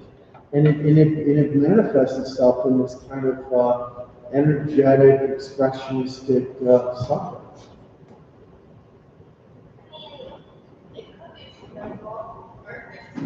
He's just like trying to like actually be everything he sees. Yeah, I know. It's true. That is talent, but like everything, like, it can be a talent, but it's not. Well, let's put it this way. Let's put it this way. If you were to paint everything you see, you would never be able to paint it because there's billions of blades of grass, there's billions of leaves, there's millions of branches. There's all kinds. So everybody's editing. So what I mean by struggle is this idea of struggle for completion, struggle for understanding what it is that you're looking at, and then also struggle for inadequacy. Like, oh, I'm not capable of finding it. I'm going to struggle even harder to get it. And so there's like an authenticity there. He's not unlike Rockstar Downs. They both show at the same gallery. But he's not unlike Rockstar Downs in the sense that they're tracking stuff, but Rockstar has this intellectual ease about it, where it's so intellectualized and so much about how he's already pre-thought it. And Stanley just... Fury decided. Yeah. He already like knows like what he wants to believe about like how he's perceiving. It's so clouded by pre-existing conditions that it's so much about this kind of, it's like he's, distilling it into this thing. It's still keenly observed and it's always ever changing, But it comes out, and even when you talk to them, it's different. They're just different types of people. One's very scientific and intellectual, and always about insight, and the other one was just freaking chaotic. That guy's just like a train wreck. He's like chaos. All disheveled and everything. Yeah. Yeah, he was. Yeah. I don't know if he is still alive. Yeah, but he was like a wild boy at Betty Cunningham. Man. Well, they show up Betty Cunningham gallery. Okay, this is kind of like random, but did Rax drop down? Did he always do it on site, or did he bring it back to the studio? Always totally on site. Always totally on site. Always, yeah, he died in 2009. He also showed some things at Gross McLeaf, too, for a while. Yeah, the best way to meet people, Grace, is to go to their shows. The last Rockstar Diamond show I was at up in New York, and I was just hanging out with him one Saturday. He was there, we were just talking for the whole afternoon. So that's the best way of doing it. They're there. Wait, isn't he like, didn't he kind of have his last shows and then kind of old now? No, yeah, they're super old, but he's still having shows. It was 2 years ago, I think. 2.5 years ago. Yeah, Betty Cunningham's gallery, they moved. They were over near Chinatown. And ground floor. Walked right in, and there he was. So. No, actually, I went the day before, and then she said, "You're gonna come back and see Rockstar?" And I said, "When's he gonna be here? Tomorrow?" And so I came back and saw him. Yeah, so that'd be fun for you to meet some of these characters. Does that make sense that like going to their shows is like the most like makes the most sense because it's like you're investing in like seeing them what they care about and then they like tell you about it. Yeah, you were at my show. That was something, right? You could see the things and talk about things. That makes a difference. Right. Makes a big difference, And there's just things you don't even think about until you're in front of it, and then you can ask questions about it, What? How is that done? I don't understand that. Like I was talking to Raxter about the paper he was using to draw, and he's talking to me about how he always worked on a cloth or toned paper because he didn't want the reflection of the sunlight. And I said, wow, that just makes so much sense. It's just so clear. Just things like that. Because they're just going directly through like the best experience that they can have. That's right. That's right. Yeah. And, like I'm trying to like make it so complicated by Yeah. And you're being ambitious. You're being ambitious, and enthusiastic.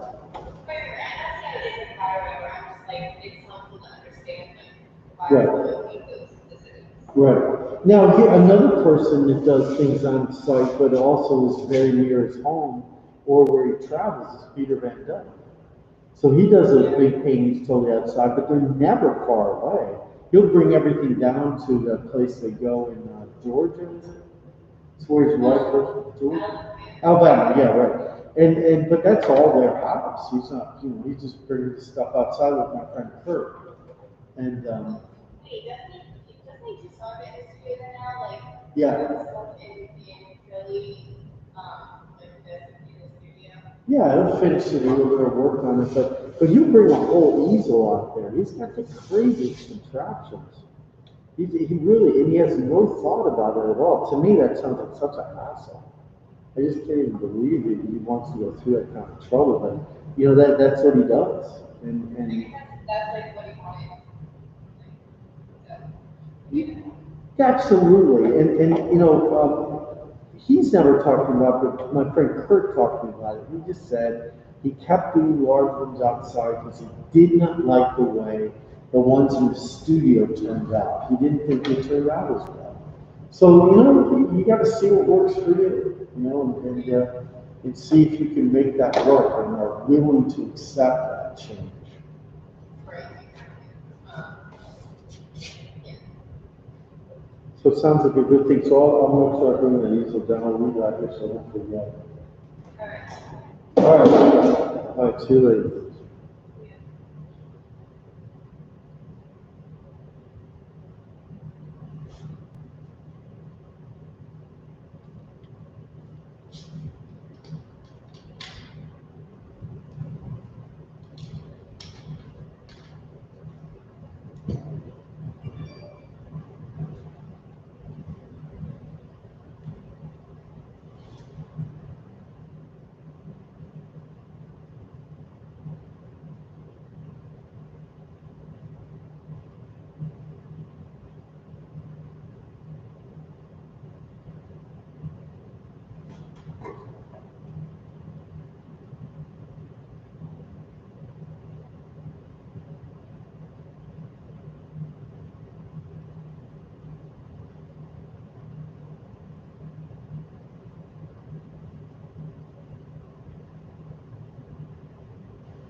Somebody that's buying a painting noticed that I had some color showing through on the painting.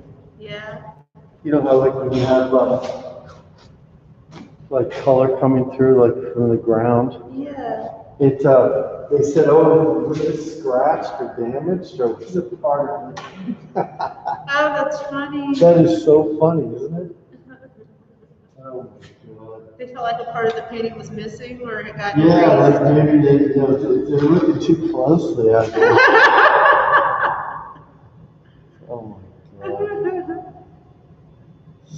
embarrassing. That's funny. Yeah, this person never bought art before. They'd come over to the gallery for a talk I was giving and liked one of the paintings and wanted to buy it. So now she's looking at it. You know, oh my God, maybe something wrong with it. It's probably like, you know, the fear we all have, like buying a pair of shoes and get them home. Oh my God, I can't believe I spent this much on those shoes.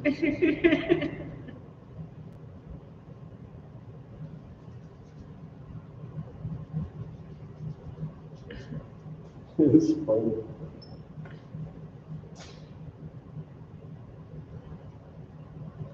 I just went on this long description of grounds and how they come through and that is their intention. Right. So people can be aware of, excuse me, educated. COVID. No, don't say that. No, it's they can be aware of it, but also kind of just if you like have such a strong explanation, they're not going to come back and ask more questions. Right. And then they'll say, "Oh, shoot."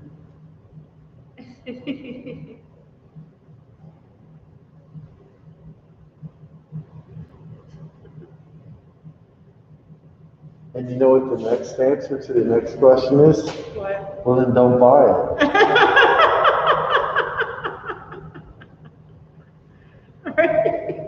I mean, I'm not going to sit there. It's like no one's forcing them. It's fine.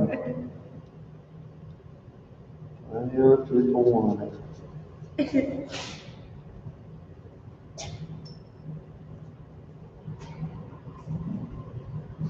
That's funny.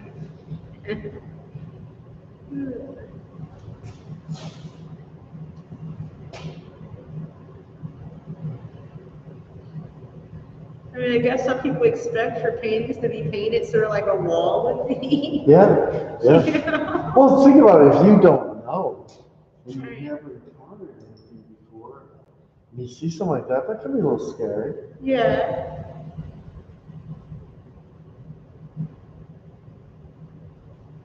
I mean, I guess I should be glad she's looking. Yeah, she's very observant. Yeah, how about that? Mhm.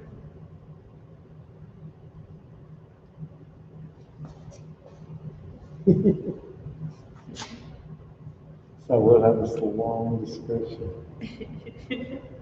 I often use that as a ground. It's raw sienna, thinned out with acrylic. I leave it transparent so when it comes through, it becomes a dynamic wash. I'm sorry.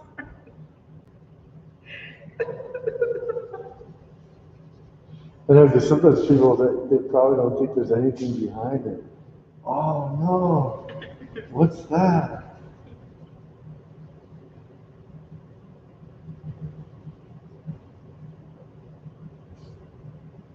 That's kind of cool though, because you're teaching people how to look at a painting with new eyes, you know, and understand what's going on there.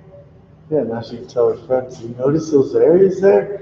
They're an underpainting. Right. It's made from raw sienna. It's left as a wash.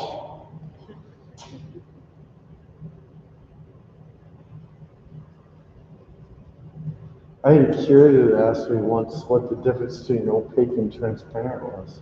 Huh? A what? You had a who? A curator. A curator? Mm-hmm. Yep. Oh, all right. I would think if you come in contact with any kind of glass or any kind of windows, I know. you would probably know what opaque and transparent mean and the difference between the two. I know. No, that was You said no. it was a little scary. All right, that's time. That's time. Oh, gosh. Spent all my time responding to queries.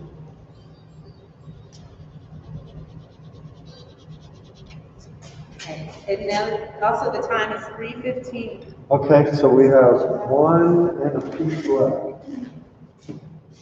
One and a piece left. Okay, let me see what everybody's doing. Vanessa, yes. Hey, Vanessa. Oh my gosh, you got a lot done. Look at that. That just changes it completely, doesn't it? Sorry.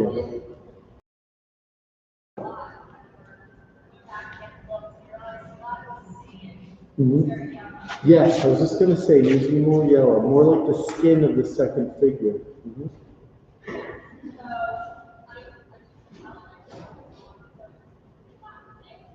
Yeah, most you should do. I think that's a great idea, and I think the other thing about that is that it's not bad to have that cool gray underneath, because when you put that really warm yellow on top, it'll give it those layers. And I think by having that figure darker like you do too, it really does help separate it out. And I believe it'll probably a little darker yet again. And then as you're articulating the musculature, you're sort of learning about all that now, so you want to put it in, but it's better to put it in as a suggestion versus really finding every part of it. So often you just have to give a little bit of the ridge of the outside of it, or a little bit of the highlight of it, not every part of it. All right, but it looks good. Big difference. Yeah, it's coming good. Coming good. All right, Tara.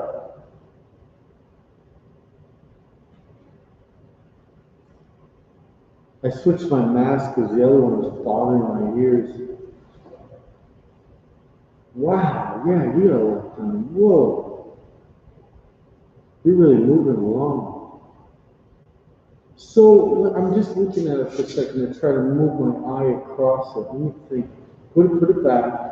A little more straight. Yeah, good. Yeah, I think what I'm noticing is I like the light as it comes across the figure sitting in the red. Then it picks up the yellow, but then when it goes into that figure lying down, you need to bring up that light more, like you did at that arm right here, and this part of it right here in the front.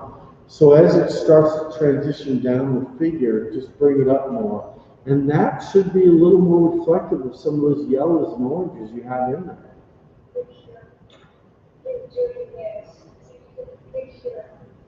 Oh, good. Yeah, sure. No, that's good. Yeah, so it helps isolate it a little bit more, yeah. Yeah, I think that's good, but now it's like bring that color up, bring that up a little bit more as it goes.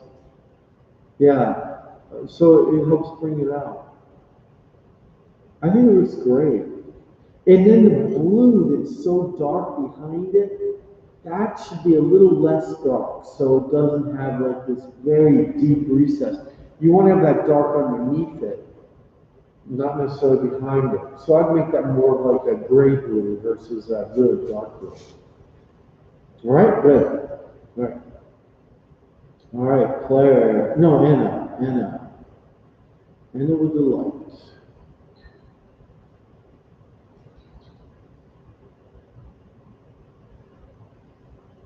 Oh, yeah, wow. Yeah, the light came up a lot more, and that figure's the right size now.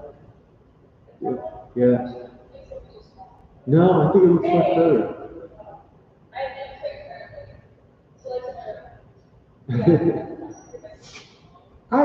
I think it's right. It's just the way those legs are bent back, and it's pretty tricky in person anyway.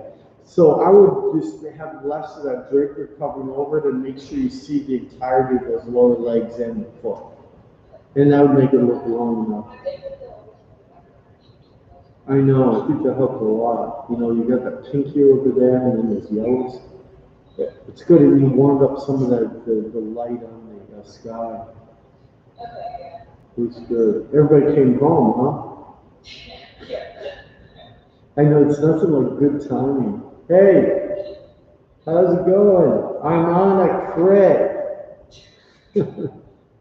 So, yeah, I think now you've got your harmonies going, and so just keep bringing up those areas, and then some of those figures that are in the back can certainly stay a little bit more in the silhouette frame, and then they can have most of the definition coming from the contour. So if you get that clear around it, and look at those differences between the negative spaces. And then, also watch where the edge of that leg meets the edge of the chair and tangents like that.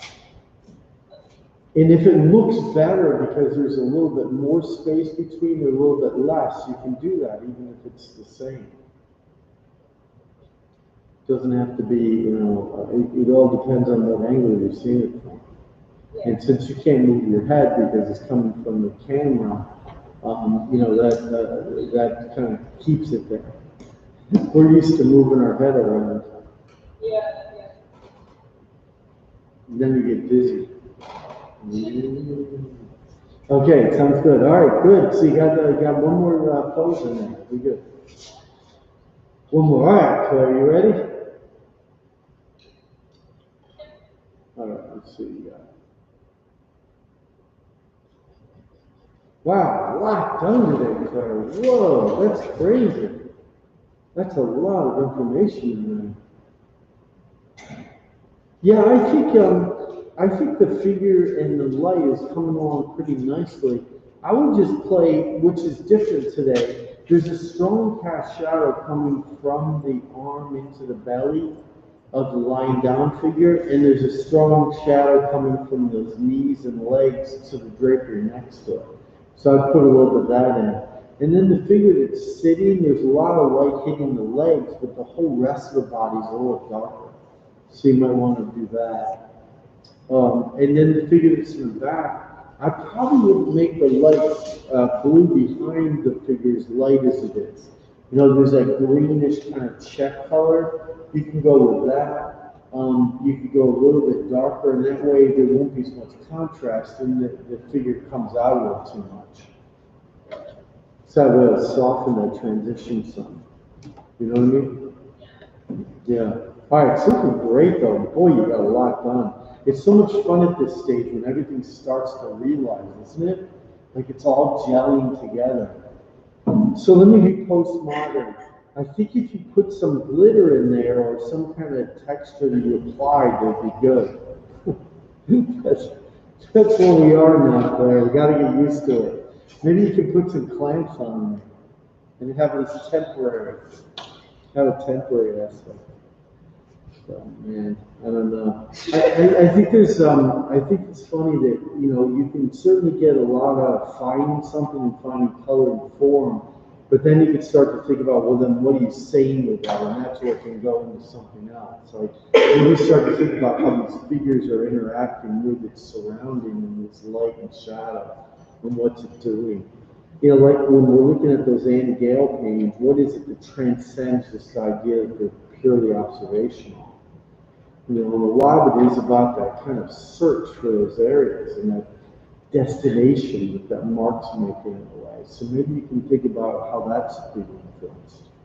Where does that find? Maybe I can put an alternate color there. Maybe I'm feeling something different about it. What does that do? Right? All right, good. All right. Tali, are you still there?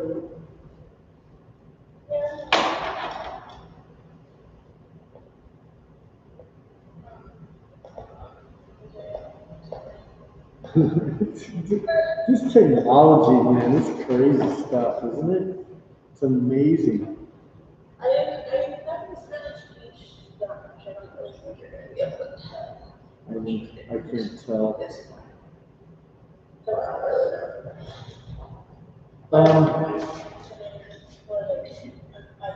Oh wait, you did more in the light in that building. I can see that now. Yeah, it's a lot more.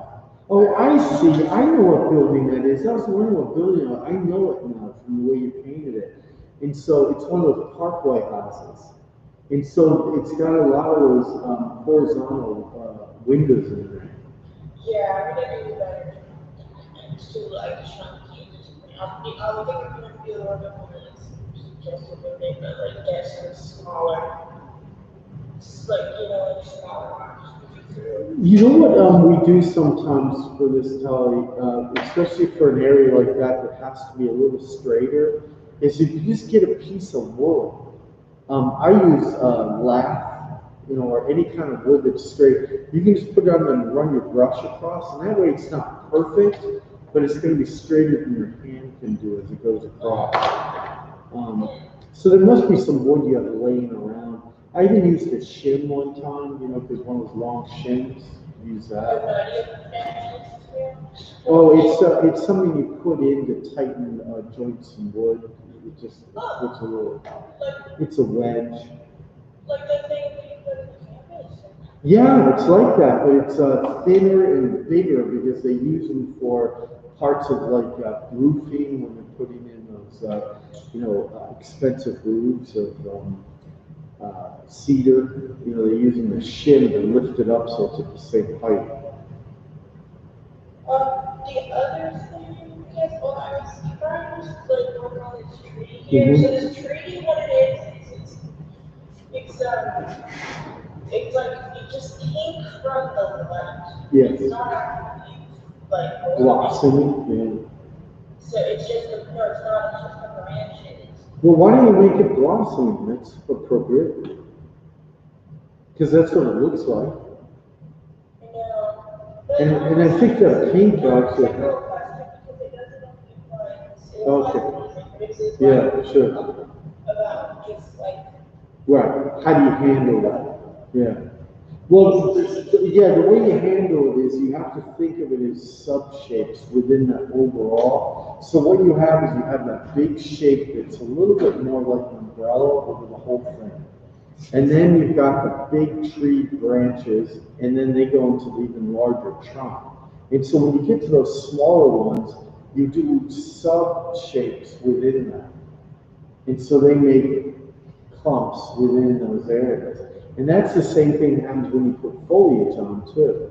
That those foliage areas are driven within that big umbrella shape into subgroups. And they have a light side, a medium side, and a dark side. So now would you suggest first making an effort to get a strong overall shape? Yes. And then Yeah. get down from there? Yeah. So in that sense, basically working out this edge. Contour, yeah. And you would maybe look to apply it. Yeah. But from unification, you're going to find big areas of dark, big areas of medium, and big areas of light. And then the way to make those little branches is you pull your brush drier like this within that sub-shape, and it'll make the base for those little branches. And then if you just articulate a few of those branches on top, it'll make us believe that they're all in there. Because there's thousands and thousands of branches. So even if you're somebody that thinks you're painting every little branch, you're still leaving out several thousand. You can't possibly put them all in. I was talking to this observation. It's like, what are you doing, man? I mean, it's crazy when you think about it. Yeah. We go nuts trying to, people like Andrew Wyeth used to think that he could paint all the blades of grass, but they end up looking like these big chunky blades because you can't get them the right size. They're too small. If I was looking like that, like that. No, because there's millions of bits of information. Billions and billions. But it's good. It's coming together nicely. I kind of like the way your rug is integrated in there. It's making this interesting color harmony. Got some of the same reds in there. It's helpful. Yeah, it looks good. I like it. But the good news is that even though you feel like you've got to do all this more information to it, it's really kind of done now. But it's just where you go with it and how much you bring up. Yeah. I'm not adding information, it's just like Finish. education, because in the area where you do that real entries and like, real, Right. like the paint, like the colors like that. Yeah. Like, I just want to see versus like. So, yeah, big mush, yeah. Yeah, like all of that. But really, it's so much cleaner and more defined than what we were doing last year. It's good. Yeah. Yeah, it's really coming together. You're getting some real palpable space. Yeah, I mean, at this point, I just like have accepted that I like to do like on-site stuff. I have a hard time when I'm like make myself finish it in one day. Yeah, that's right. You like to do things and have them gestate over a period of time. So there's nothing wrong with that. That sounds good. Yeah, that's one of the things about being at school is you figure out the kind of artists that you are. Yeah, well, I don't even know it's full art center. It's just Yeah, I'll buy that too. I'll buy that. But you know, there really is, you know, just from likes and dislikes and you know what you want to see your work become, and your aspirations, all that becomes form. You know? Not that it's solid, but it starts to, you know, become form. So that's part of our key. Part of the key. All right, sounds good. Talk to you soon.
They're bad.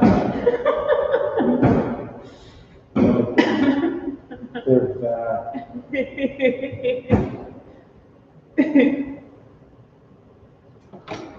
Again, if you're not stretching your hands on the wall, you're not doing anything.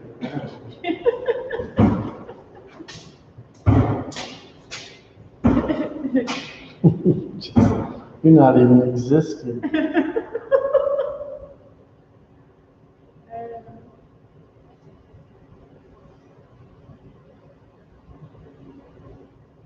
I never thought there was this much percussion in arts and. Oh my gosh, of course.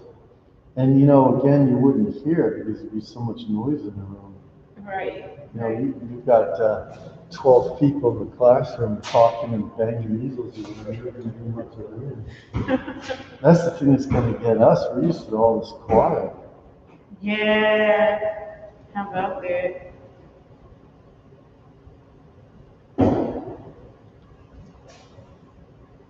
So this fall, you get to look forward to cacophony of sound. Oh my God, it'd be so loud. It'd be deafening.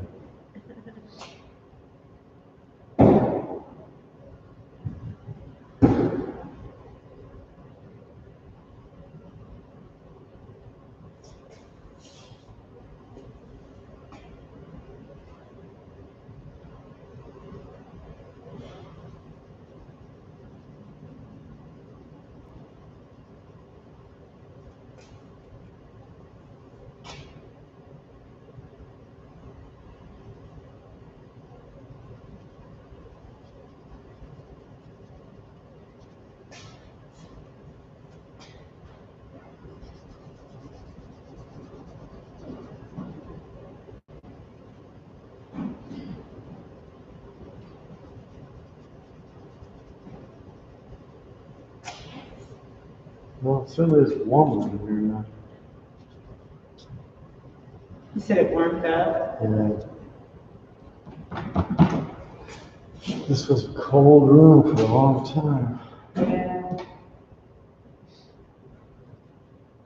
Pretty soon, before you know it, we'll be up in the 80s. No, we'll be having the air conditioning on.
Yeah, apparently you guys are going to be next door tomorrow.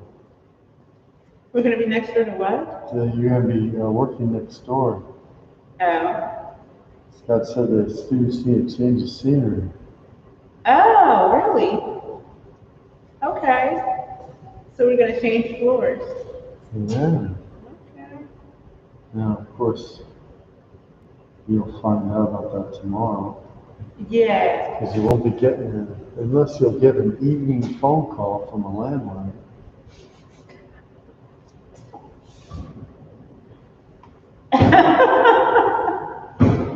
Maybe.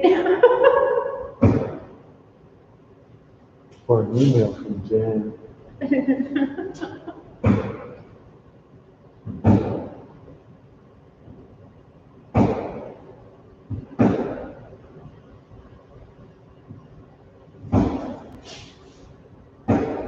I'll probably find out tomorrow. There'll probably be a little handwritten sign saying, come down to the, or come up to the 10th floor. Yeah, nice writing.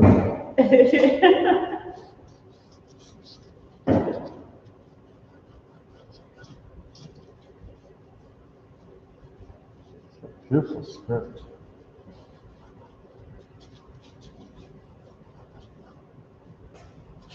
My writing looks like a child wrote it.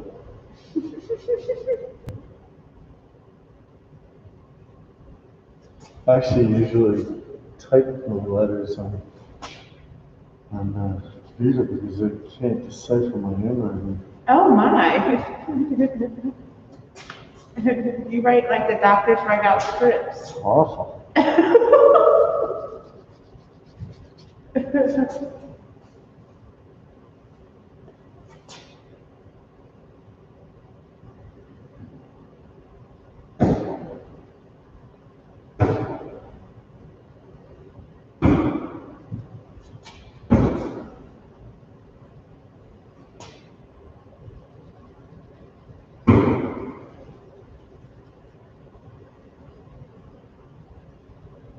So Scott might have competition tomorrow Yeah. with the bank. I know. Actually, he doesn't do, I don't think he does studies usually on Tuesdays. No.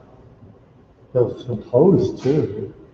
Yeah, there's a lot of portraits of him up on the, or Yeah. down on the fourth floor.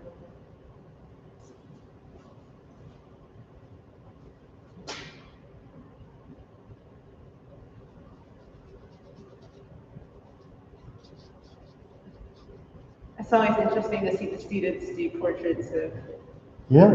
of instructors.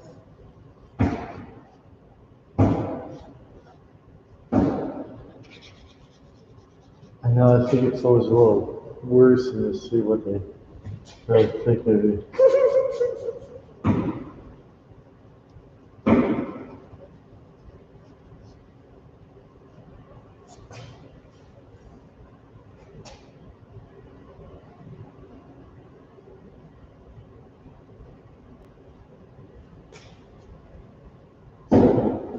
Certainly comes through.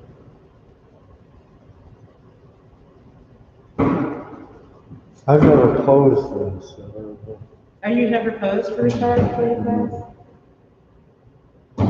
I mean, for a minute or so, just to look at, especially when we do multiple poses for this pose. Right. I'll take one of the positions.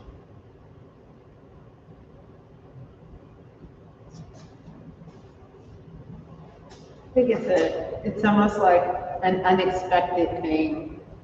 And you're sort of like throwing, I feel like when he decided to pose, when Scott decided to pose, he threw him sort of a curveball. Sure. But it was kind of cool because, otherwise they would have been painting me in his face Yeah, and they had done that plenty of times before. that's right. But you know what? Each time it's different. Yeah, that's true. That's very true. He likes to, and it gives it a complication of multiple poses. He likes to do that. Which is evidenced by how many images there are of him, like you said. There's a lot of images. Yeah. I'm trying to think if there's any other faculty that, I don't think there is. On that floor? Yeah, I don't recall any. I think there's one other member of the faculty that's on that floor. No, but I mean, with paintings up Oh. 44. I can sit there and do the You want pose to just do until. that just a little longer? Yeah. Yeah, what we're gonna do, guys, we'll just pose, what do you think, another 3 minutes or so? Sure. All right, so we'll do 3 minutes more, okay? In the same pose. Just to even it out.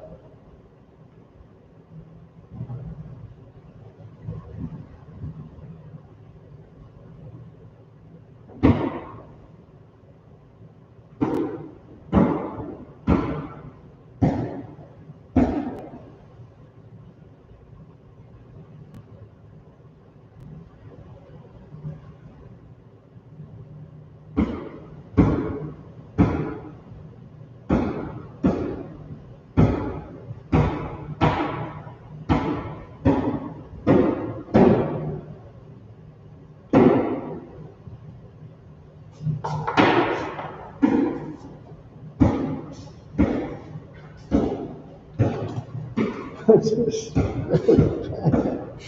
Oh my God. That's a good way to get frustration out. Yeah. I think it's stapling. Yeah, that's what it sounds like. Stapling.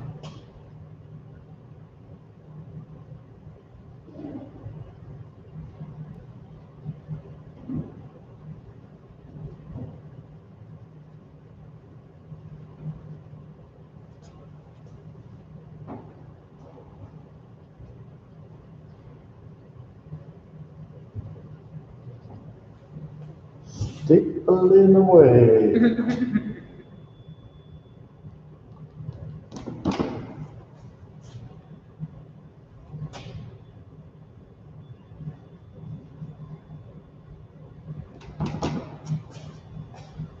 Stapling away with Margaritaville.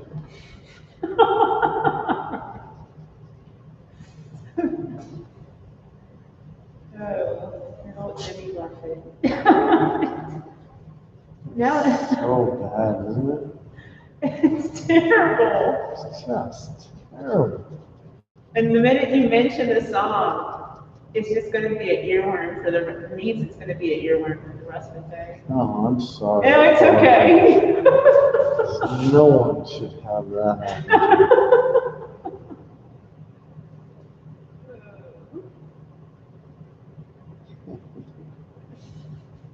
I know, it's so sad. I went through a lot of my life not knowing who Jimmy Buffett was. Oh, And you're so- so lucky. Until I met one of my boyfriend's parents loved him. Oh, I know. I know. boy, that'd be a reason to break up. Oh.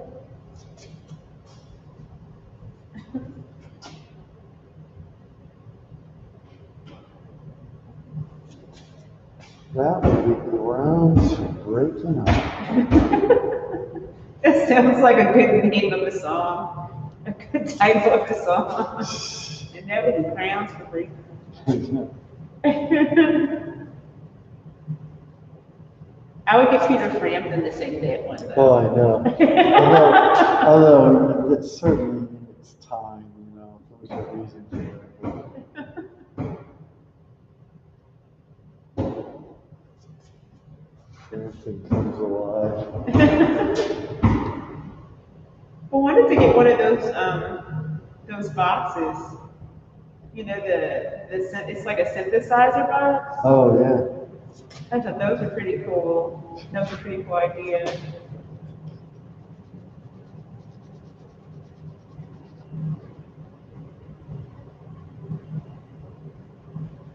Yeah, every decade has its just appalling music.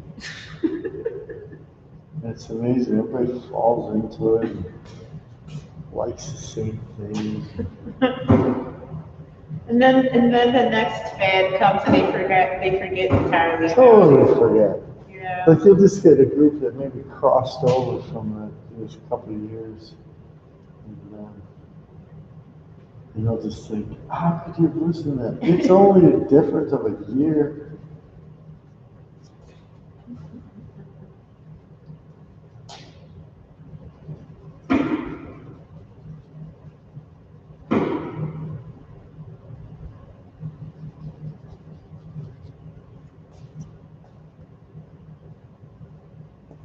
And there's the horrible Beatles. The Beatles. Yeah.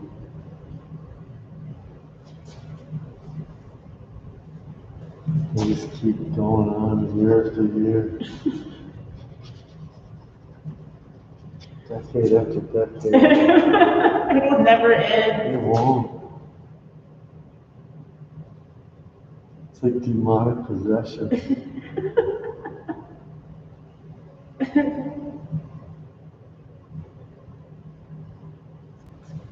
At least we're not in the era of Tom Jones. You know, like that era was pretty kooky. It was kooky.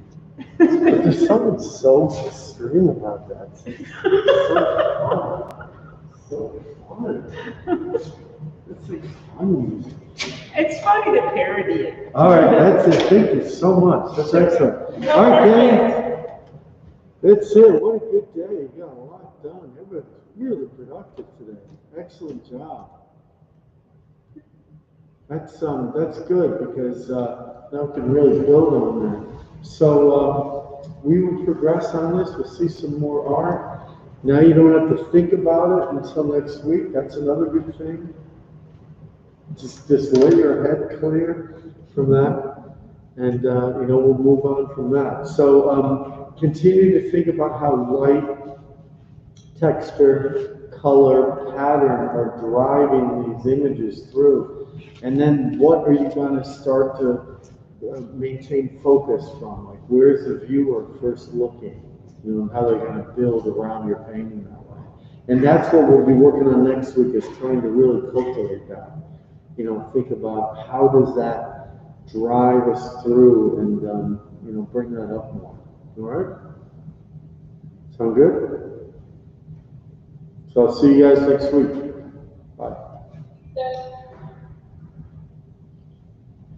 Thanks, Doug. Have a good week. Okay, you too. Bye.